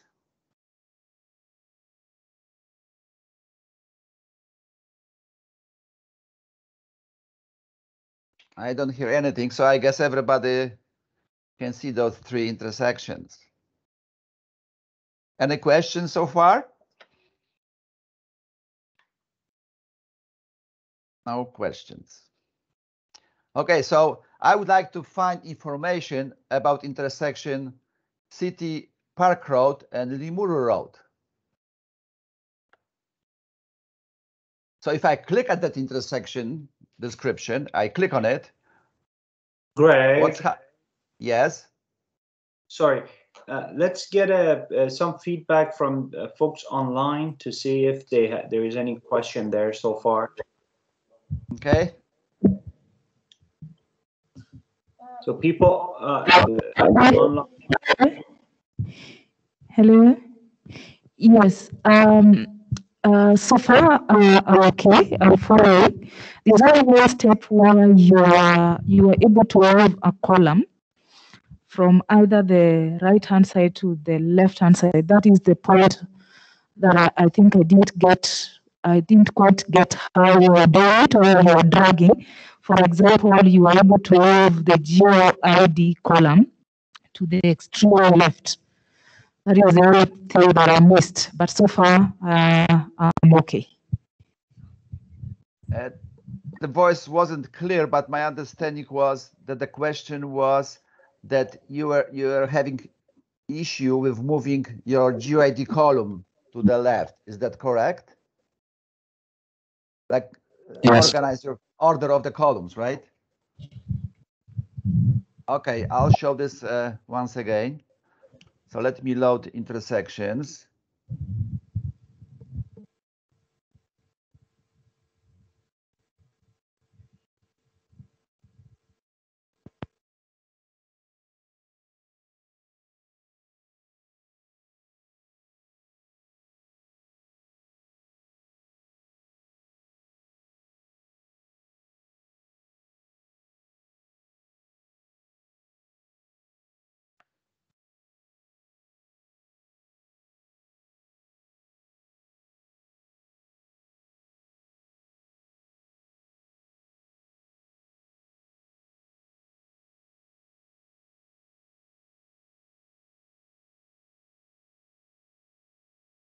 Looks like my system on my end seems to be loading.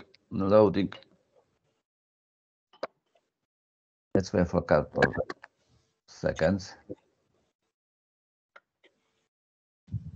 Greg. Yes. We've been able to show her, so you can proceed.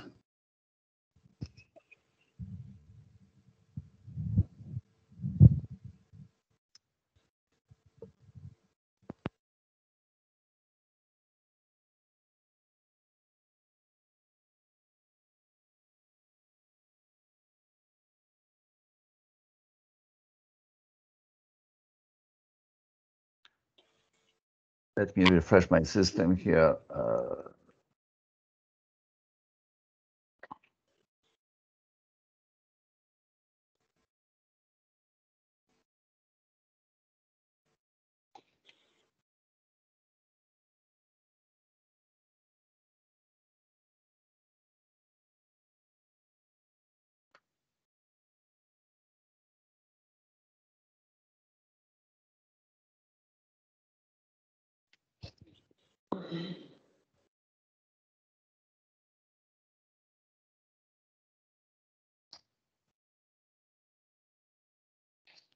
For some reason, my infrastructure is taking time to load. No.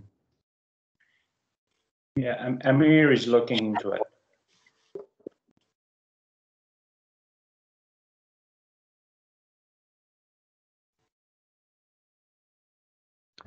Yeah, so to set up your order of the columns, you can left click on the column name, you hold it and you drag it, your column to places you want.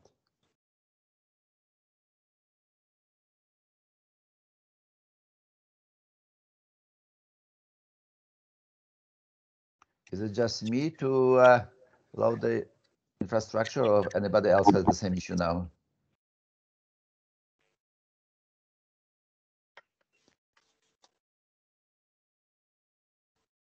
Maybe I'll try log out and log in with my name.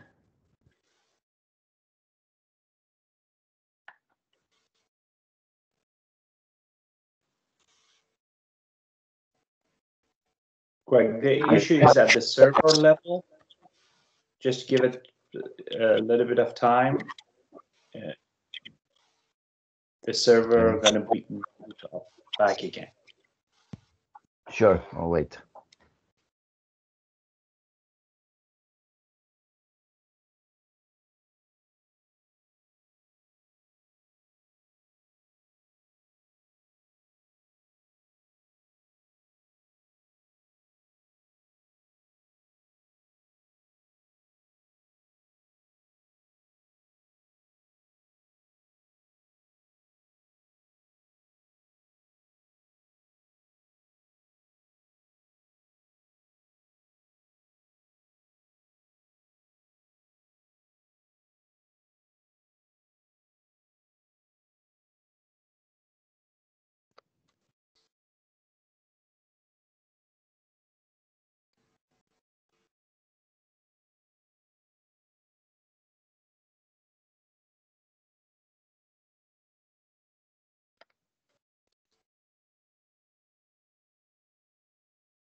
Looks like we need to wait for the server to restart. There's something going on there. Is there any question? In the meantime, we can answer any questions if you have.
Greg, log it back in, please.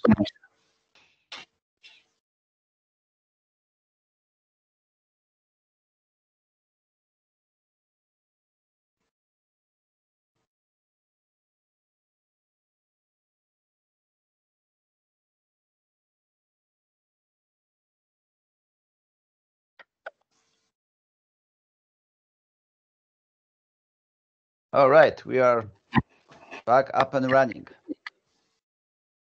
So please go to the infrastructure and intersections. So we see all our intersections. Once again, just to remind you how to move the columns, I'm clicking left click on the mouse on the column name, and I'm dragging my column name, holding the key and dragging to the location I want to be displayed. So now my GUID column here, as you can see, it's on the left side. And now we are looking for the intersection from our list of all the intersections. So I want you to type city space park. Oops. It's important to have capital letters because it's scan sensitive, space, and road. When you type City Park Road in the lookup under the description, you should see 3 intersections. And we are interested in the second one, City Park Road and Limuru Road. So I want you to click on that record right there on the description. Left key. If you click it, you will see map where this location is. As you can see, City Park Road right there. That's the node that represents these locations on the map. And then we have information about that intersection. So general information, which is description, 2 streets crossing, GUID, that's the ID from your map, and municipality. If we click on details, you will see again those streets that are intersecting, and you can set up your directions if you need to.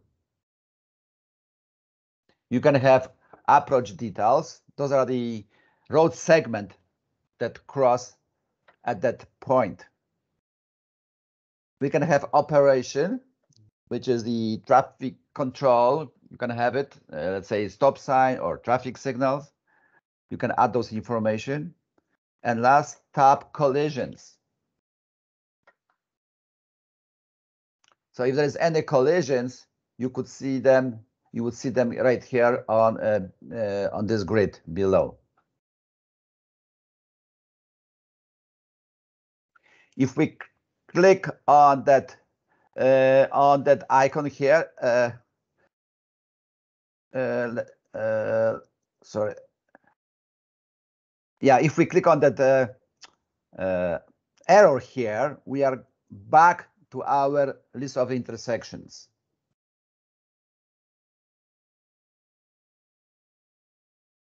We have this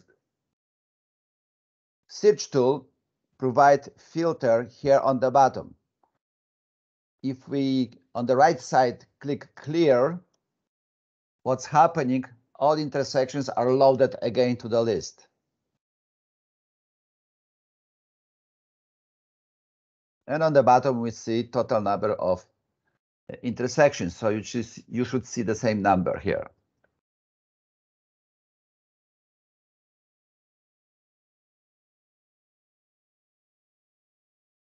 All right, let's go now to road segments. So let's click on road segments.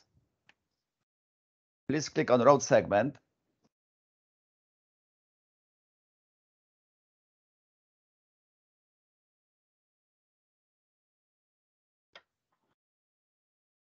And now we have table again, right? Like we're saying, all the information within TES are being represented in a table grid.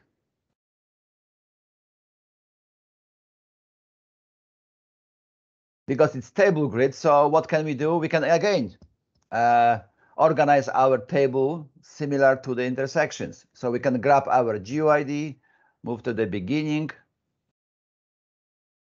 If we are on the bottom, there is a scroll bar here, and we can move to the right. So please move, scroll to the right.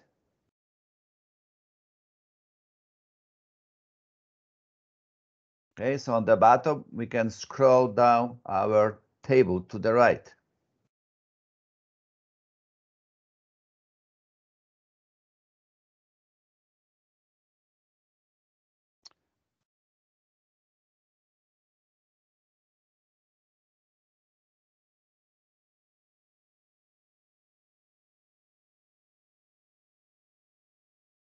Okay, if you scroll to the right, what else you can see? You can see all the different attributes of that road segment.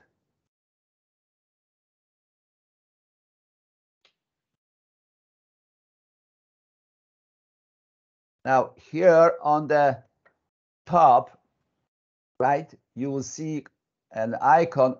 If you move mouse above it, it says column chooser.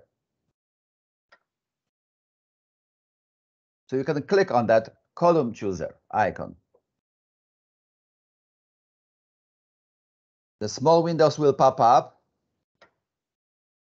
and it says drag a column here to hide it. What it means, if we have all those columns here, but we don't want to see all of them, just some of them. We are not interested, let's say, in the road number. We don't want to see road number here. So what we can do, we can left click on the column name, road number. We click and hold that key, and we are dragging this road number to that area, to the column chooser, and release. What happened? You see the road number, it's not being displayed on the table, on the grid table. It's right there. We are hiding our column. So we are not deleting, we are just hiding. We are not seeing this column. However, if we want to see it, it's again, you click on that road number and drag it back. And drag it back. Okay.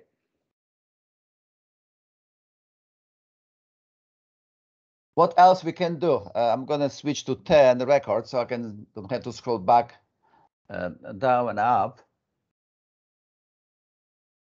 Each column can be filtered. So all those records can be filtered by any column. So I want you to go to road surface. If I click on that small icon on the right, please click on that small icon to the surface condition. And now we see a list of possible options. So those are the options that exist. So we have some roads with good condition. We have some roads with poor condition. We have some roads under construction and some roads with fair condition. And we have blanks, so there's no condition at all. So I want you to select poor condition. So click on poor condition. We want to know which road segments have poor condition. So just click on poor condition, please.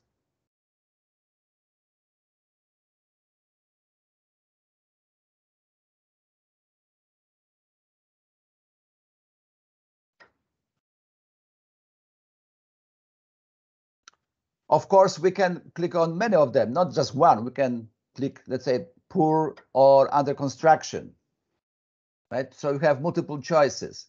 But for now, let's click on poor condition. And I click OK. So what's happening? Now I have a list of ME blocks with poor condition.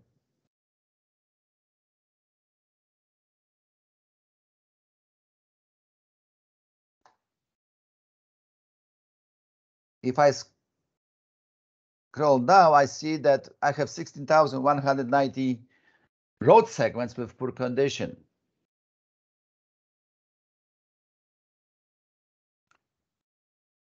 We might say, okay, I would like to also see only those roads with poor condition that have 2 lanes. So I can go now to column number of lanes and go to filter there. So what it means that you can actually filter on multiple columns, not just only on one, but on multiple. So click on number of lanes and click on 2. Select 2.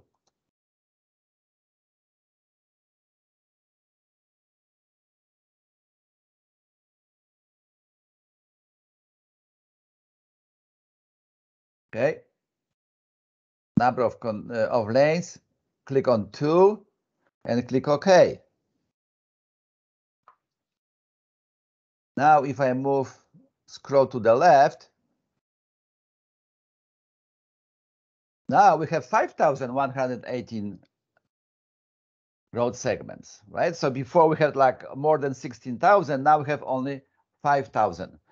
So we have about 5,000 road segments that are poor condition and have 2 lanes.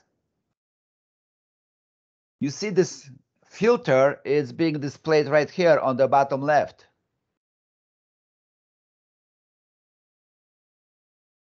So if I want to go back,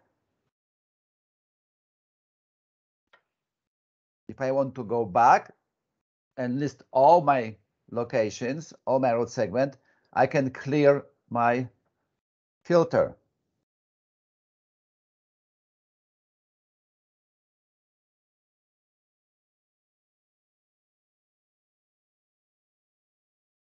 So now I have all my road segments.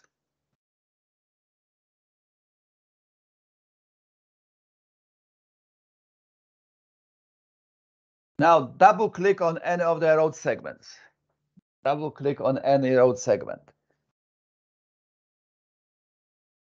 So what's happening is very similar to the intersections, right? On the road segments, if we double click, the details of the road segments are being displayed. So we can see our map and displays our road segments as a black line here. And we have information about that road segment.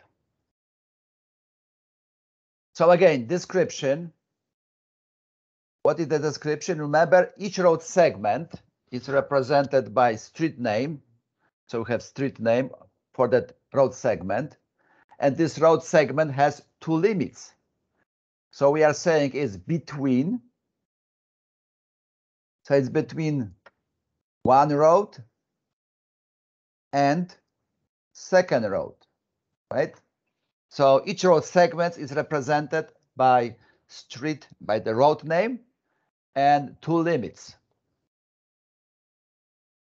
And again, we have this GUID number, which links our mill block, in this case, into the road segments with our map. And we have jurisdiction here. When you go to the details, on the details, we can see also the description of the intersections that are limits for that mill block.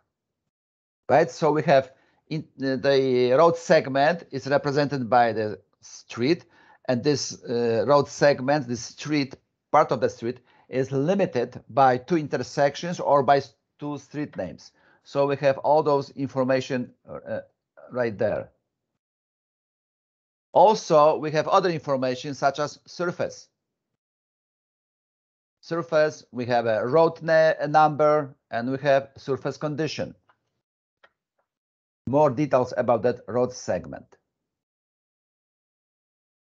If we click on cross section, then we have road width.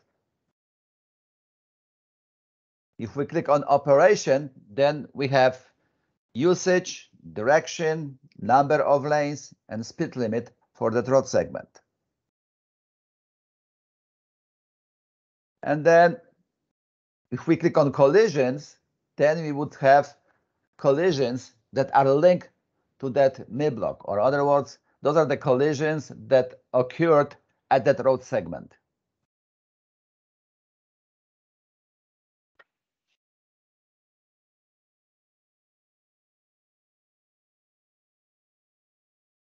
Speaking of collisions, so here I select my road segment and I have no collisions. So let's say I would like to see road segment with a collisions. How do I find that? We can go to collisions. So click on collisions and click again on the collisions under the collision group. So now, if I have collisions here, I have again another table, right? There's a table which shows you all the collisions that occurred within the Nairobi. On the bottom, I don't have any filter. So those are all the records. And I have here, obviously, we have this sample data. So here we have 212 collision records. And those collision records are linked to our infrastructure. So they are linked to the intersections or to MI blocks. So if you look at, for example, the first record, you see it says crossroad between Accra Road and Garma.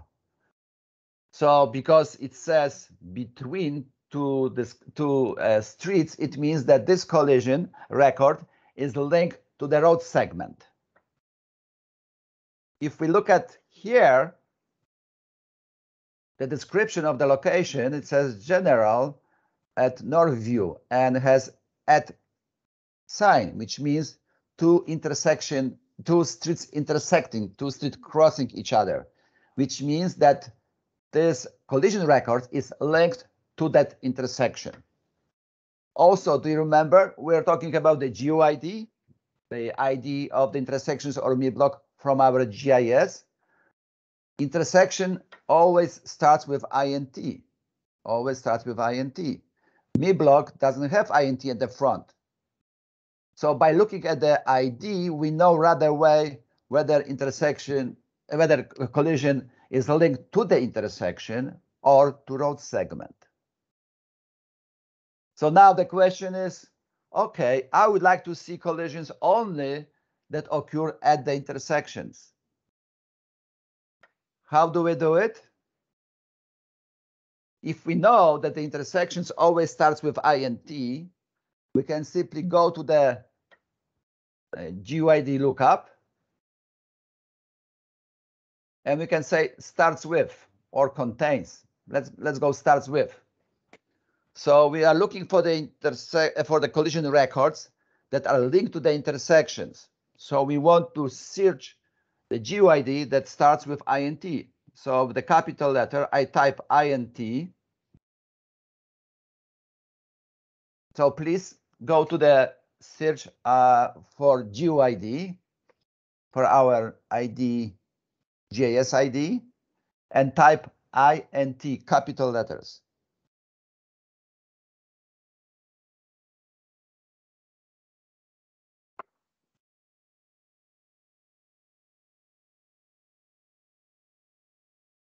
Capital letters. So now we have all the collisions that are linked to the intersections, all the collisions that occurred at the intersection. And we can see from those 200, we have 41 collision records, and all those collisions occurred at those intersections.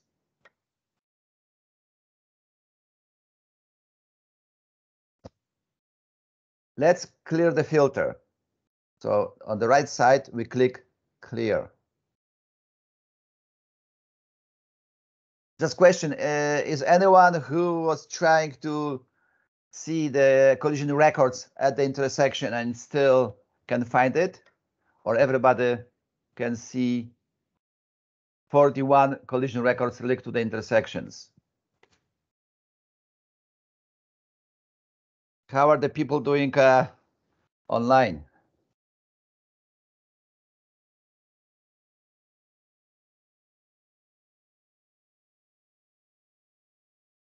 So I guess everything is fine. So let's clear that filter. So now we are back to 212 collision records.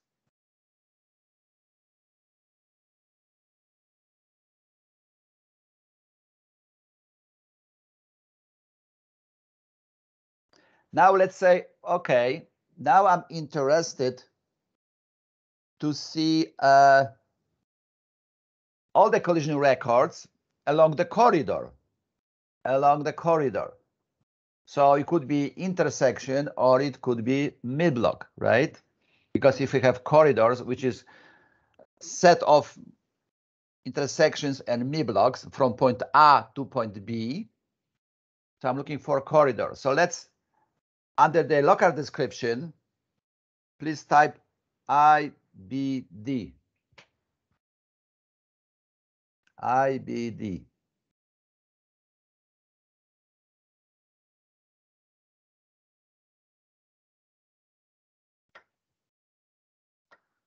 So now when I type IBD, what's happening? You see, I have road segments with IBD, and also I have intersections with IBD. So I have all the collision records along the corridor IBD, which has IBD in the description.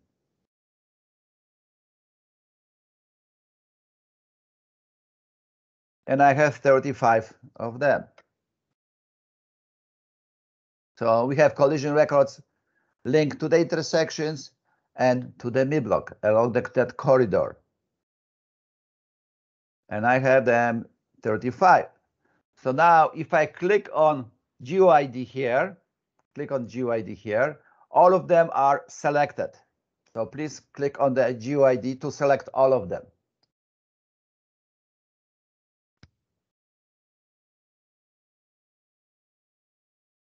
So from the infrastructure, I'm going to my collisions, and I'm looking now for all the collision records that are linked to my infrastructure, to my corridor, from point A to point B. But this is along the corridor IBD.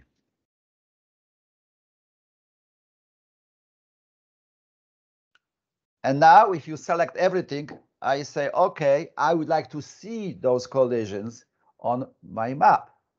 So please move mouse to that left icon on the left side. On the top corner, we have an icon, and move mouse above it, and it shows, and it display show map. So I want to see my map with all those collisions that I selected. So click on that icon.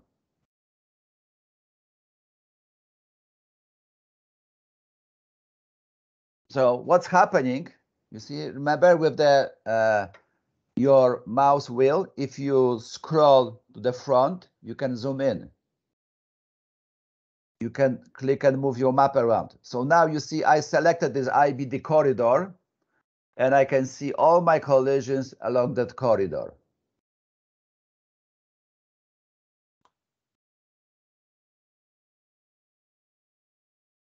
What about you? Do you see those dots, green dots on your map?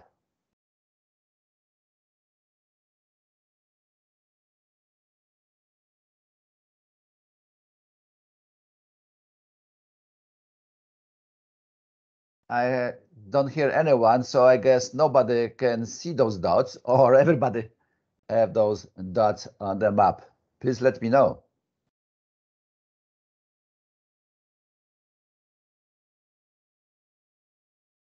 Any questions?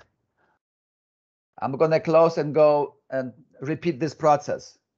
So all the collisions,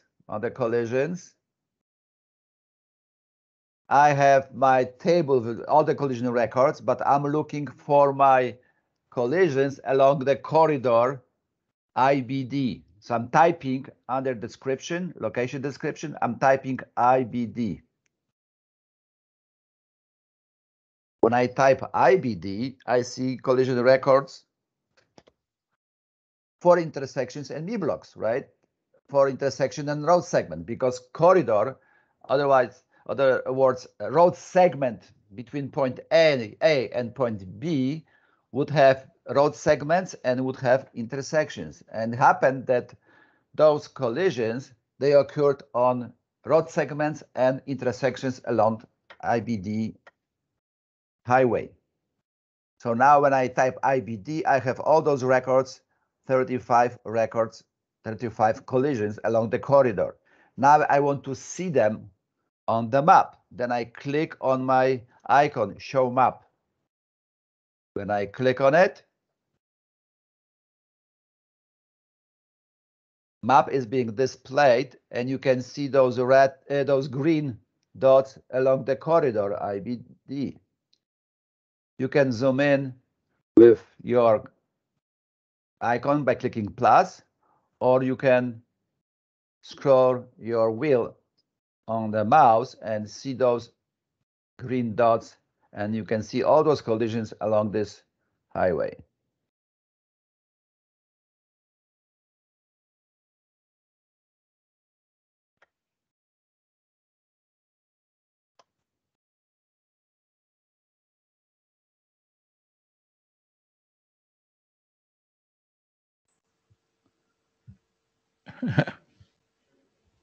Looks like.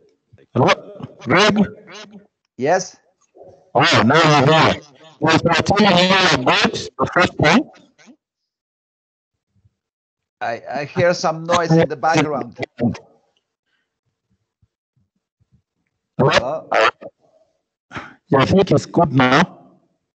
I think we got most of the us here we have got. It's just maybe from online that we can see whether there is everybody is following or there is a struggle. Maybe I'm sorry. Hear you. There's so much noise. The microphone, please.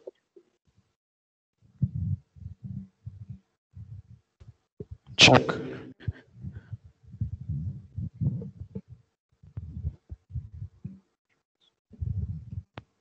Can you hear me now?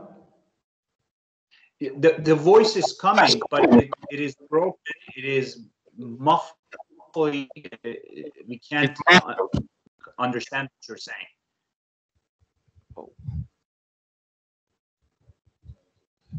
Maybe it's the internet, because it was previously getting a pretty. Better.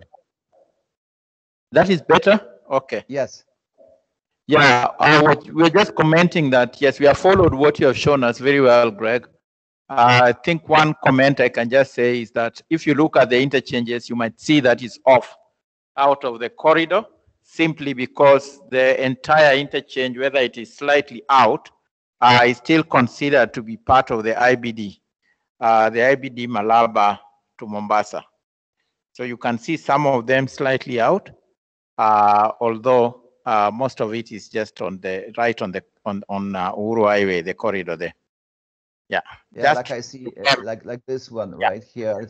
That one.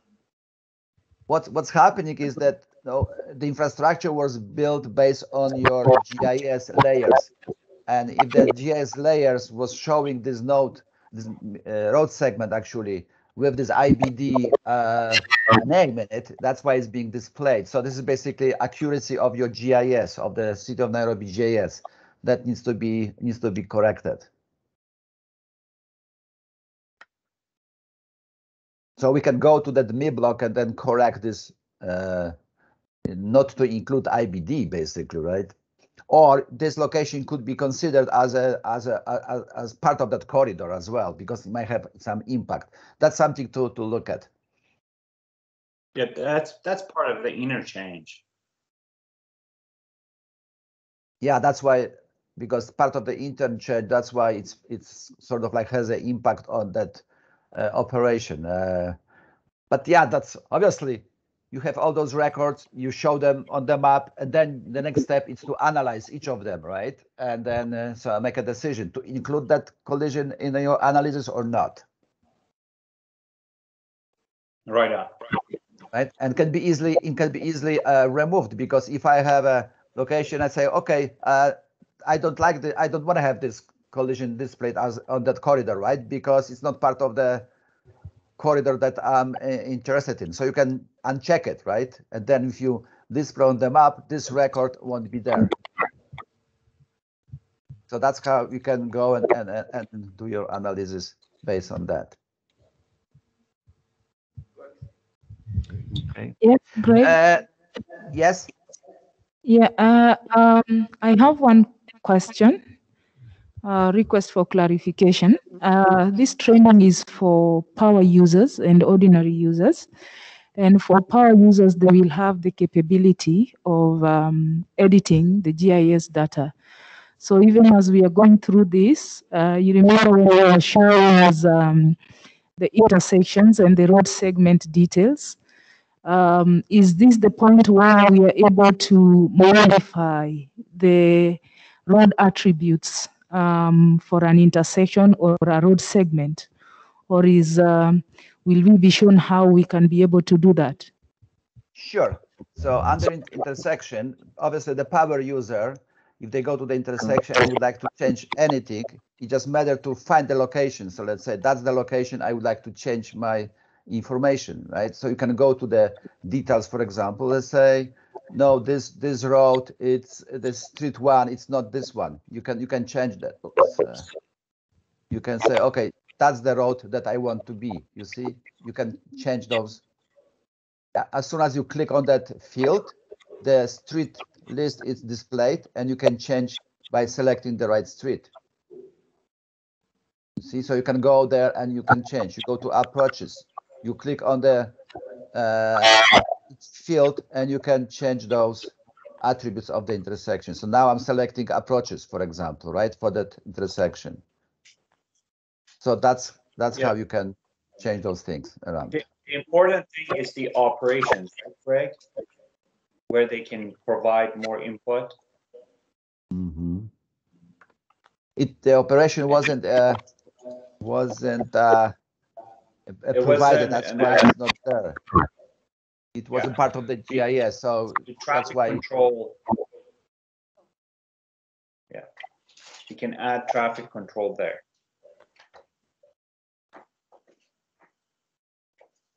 You don't. You can add also collision here, right? You see, you can have add collision as well. So each of those tabs, what you see, can be changed. Obviously, for the power user, right?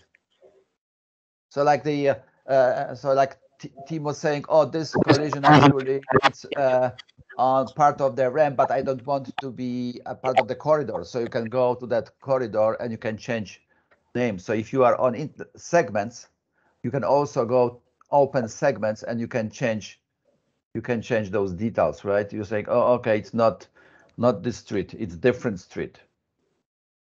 So you can make those changes.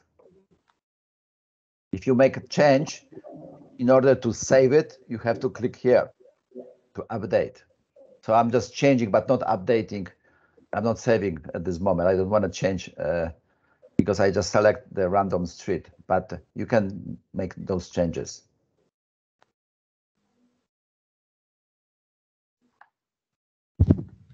Do we have a tracker also for any changes we do in the infrastructure?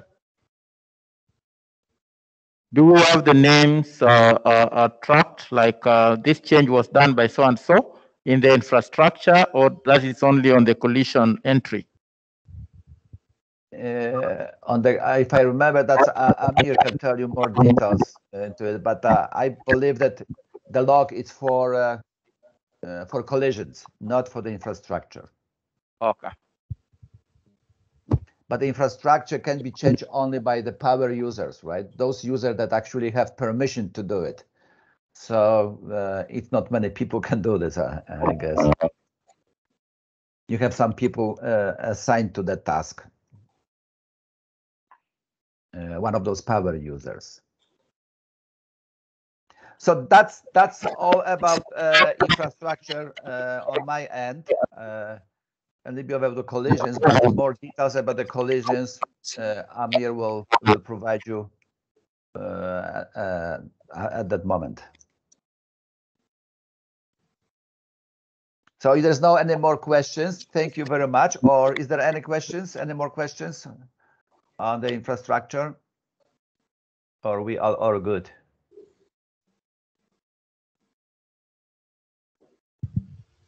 I don't hear it. So my understanding that everybody knows how to deal with the intersections, road segments. Question. Yes. On the infrastructure road segments, you have the column for number of lanes. Mm-hmm. So mostly they can be seen as 1 and 2. I don't know whether the 2 means it's a single carriageway with 2 lanes. And in this case, the dual carriageways, some with 4 lanes in total, others with even 10 like Thika, Nairobi, are they taken care of are they captured adequately? So those number of lanes were taken from the GIS that were provided. Okay, so that's why we have only 1, 2, because that's what the information we were provided with.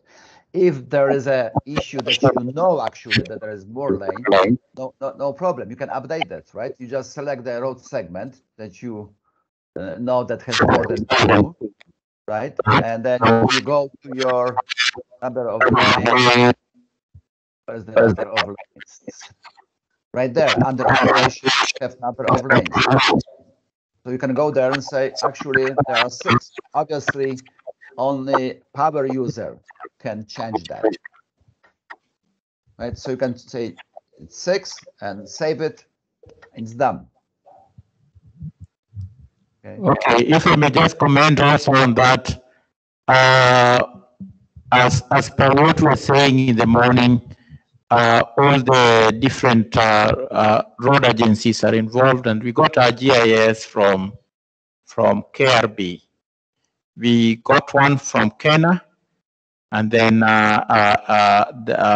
it was updated to give us more, to show intersections and to show the reg segments better. So we got it from KRB, but we did realize the first one when we showed, that it had so many inconsistencies. So it's still a work in progress that is going on to clean it up. The GIS, because it's purely GIS, which is pulled out. It is not our like input or anything that we've worked on. So it's purely the GIS layer that is showing that. But things like that can be cleaned up, especially when we are looking at a specific area where we know what those things are. Yeah. Excuse, I have a question on my end. On the infrastructure module, they showed us how we can find the intersections. And I think the example he used, the City Park Road, had 3 intersections. But in some cases, you may have a road that has maybe 50 or more intersections. Is there a way you can look for one using maybe the two road names so that it refines for you further, so that you save time if you're looking for an intersection? Yeah, then, you can type both, right? So I can say park, City Park. You can type both both roads. So you say City Park Road, right? At you see, I'm typing, and right there I have only one. Right, so you know both street names. You just type both street names. Okay, thank you. My second question is there's a feature there written add intersection with the sort of yes. Maybe you can tell us more about that, if because I'm seeing it's a feature that most of us have. I don't know how what the purpose is. Well, because you see, let's go back here. If I show you a map.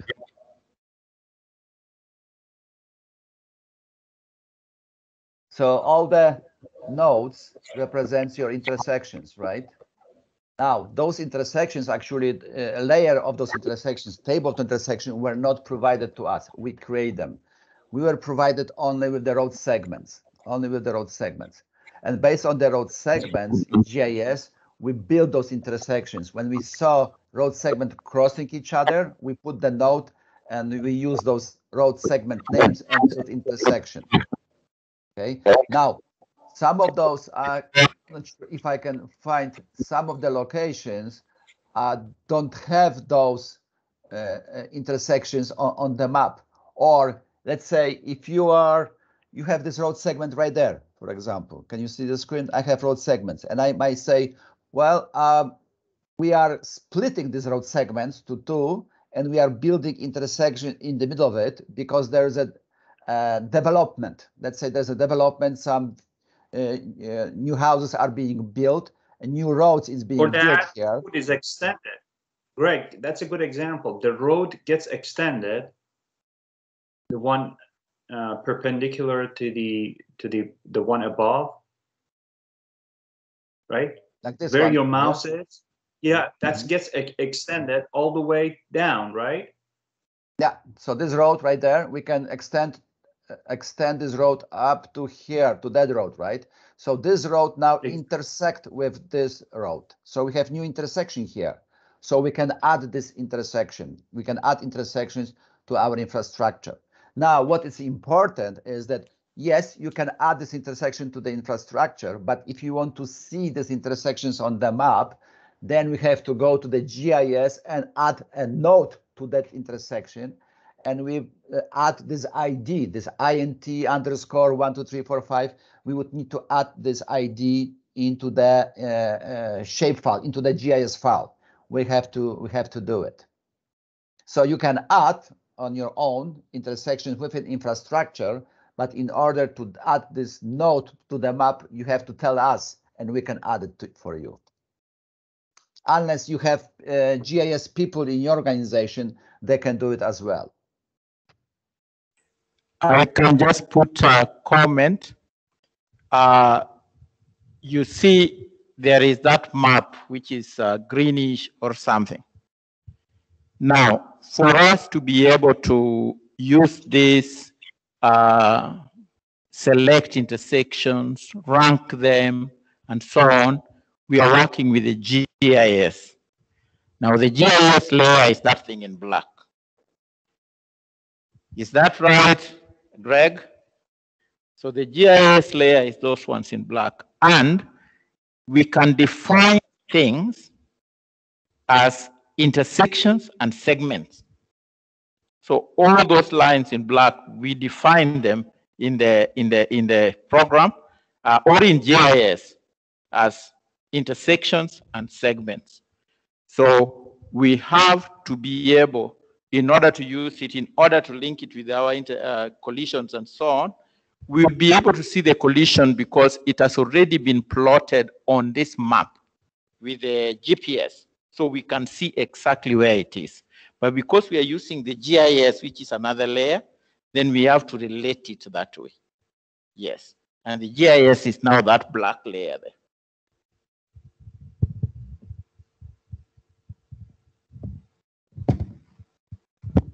Okay. Yeah. So the collision records can be displayed on any location based on the X and Y's, just like or latitude and longitude, just like Tim explained. But for our analysis purposes, if we want to know which intersection or which road segment has the highest number of collision for our analysis, then we need to link the collision records into those intersections or MIL blocks. And that's what we are doing here with this GIS. We are linking to those locations in order to rank them. Okay, and thank you, Greg. I have a question on the road segment details. There are some road segments which have the word unknown in it, which means that there are some details which were not filled or are not available. So as a user, are we supposed to add those unknown details, or it will be added later during the contract period?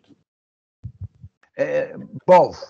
If you provide us with the tables that would provide us with those attributes, new streets, new cross sections, new operation, we can write scripts and update those information. Or you can do by yourself. If you see we have unknown here in description, then yes, we can go to our details, right? And we can change the street limit to it. You see it's blank, it's unknown. So you can go there and say, no, it's not blank, it's academy. So you can update it by yourself as well. But you need to go one by one, right? But if you want to have updates across entire road network and you have a table with those IDs and attributes, then we can update in bulk. And I wanted to highlight one thing. Based on what we have experienced with other jurisdictions, this type of details, while they're very important, they usually get completed over time. and users will come across, oh, this piece of information is missing, so let's go to the field, collect it, or somebody knows about it, and then we will get updated. Oftentimes, we do the setup, and then gradually over time, all of these details get updated by users, because this is something that requires local knowledge.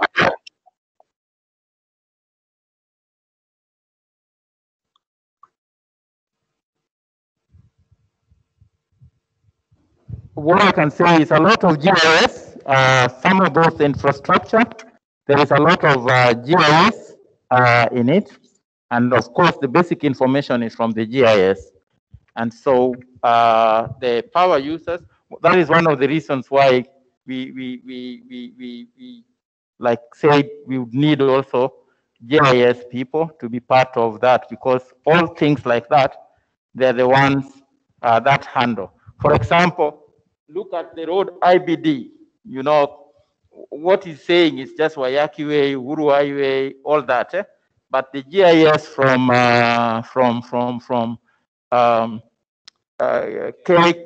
KRB, it is given as international border.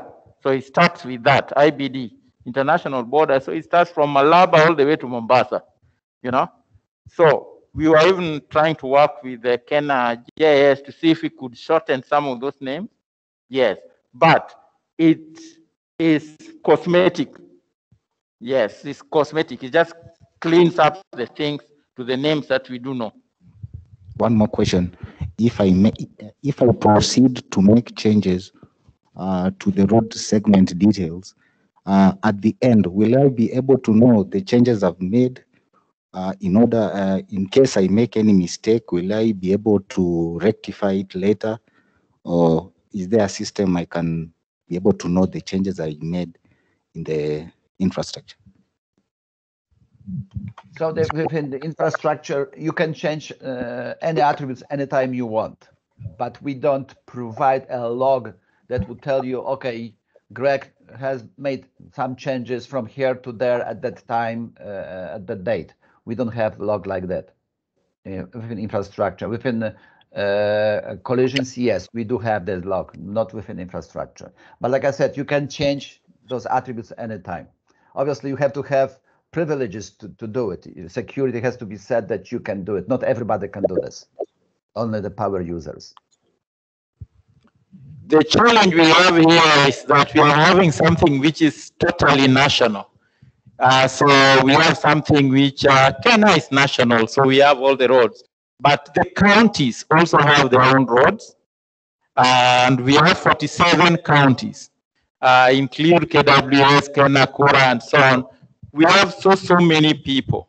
So what we are actually suggesting in terms of being able to make and refine those networks, you can always have, each jurisdiction can have their own copy.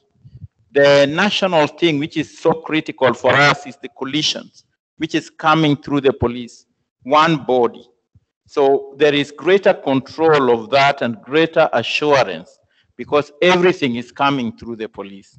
When we come to infrastructure, which is owned by many other jurisdictions, we would almost say it would be better if you can refine it, and all these collisions, you can just import it into your version and do whatever you want to do with it.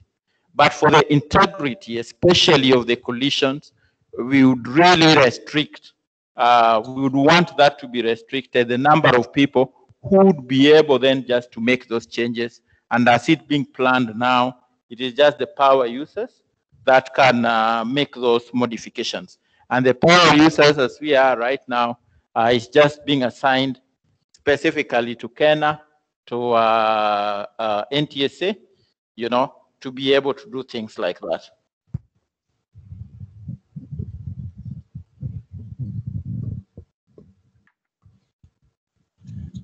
All right, Greg. Tim, we are getting to the break. Please let us know if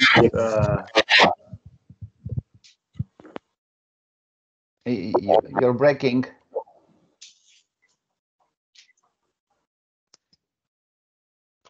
No, the breaking, reason was the audio channel was on, so I muted that one. Pedro, I was able to hear you, but I think let us announce another time. Do you want we go for the break right now before starting the collisions? Or do we go with the training materials now? Yeah. We're scheduled to do the initial part of the collisions and then come back. So if you can do a part of just about, say, 20 minutes, if it would divide like that nicely, about 20, 30 minutes, then it will be okay. Then we can take our break during that time, because I think they may not be fully ready for us to take the break. Okay, so Tim, one thing, basically we are guessing what you're saying when you're using the microphone. Not that the voice doesn't come in, it breaks up. So please use your own computer microphone.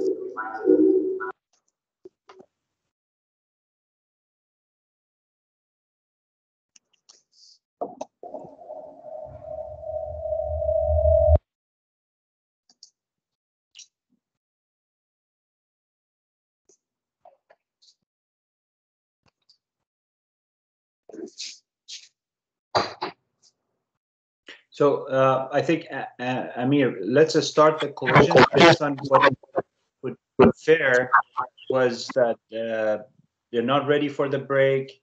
We're going to start the collisions, and then we'll take a break in 20 to 30 minutes. Sure, yeah, I'm ready, and I think that's a good idea. So hello, everyone. Can you hear me clearly? Pedro, what about the questions? Are we going to do them later on, after the break? Maybe? Yeah.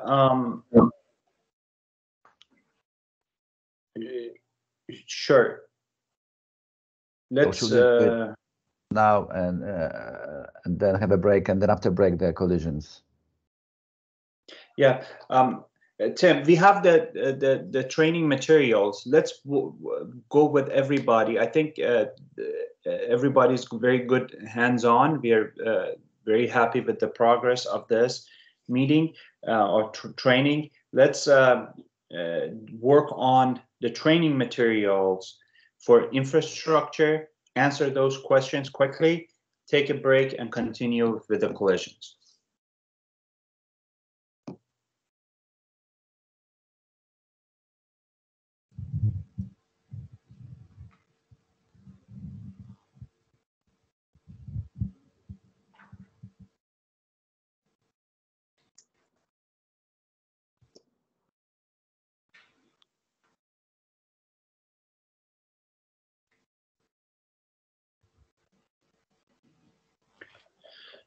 All right, everybody, folks online, did you receive the training materials? There are some hands-on questions that we put together to go through them together. Do you have them handy? If either somebody tell me, those that are following us online. I can share.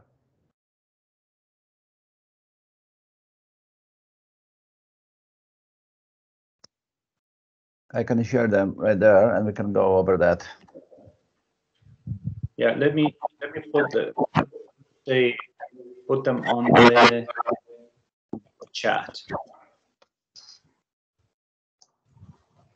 For those who have the folders, the questions are in the last section.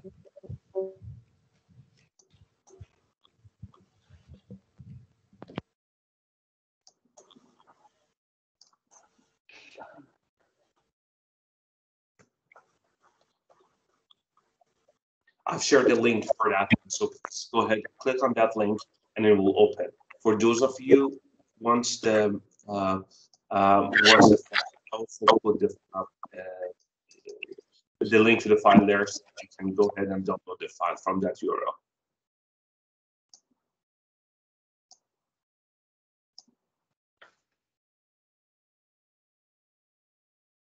Now, so I can have them here to display them and then go one by one together. Okay, let's go.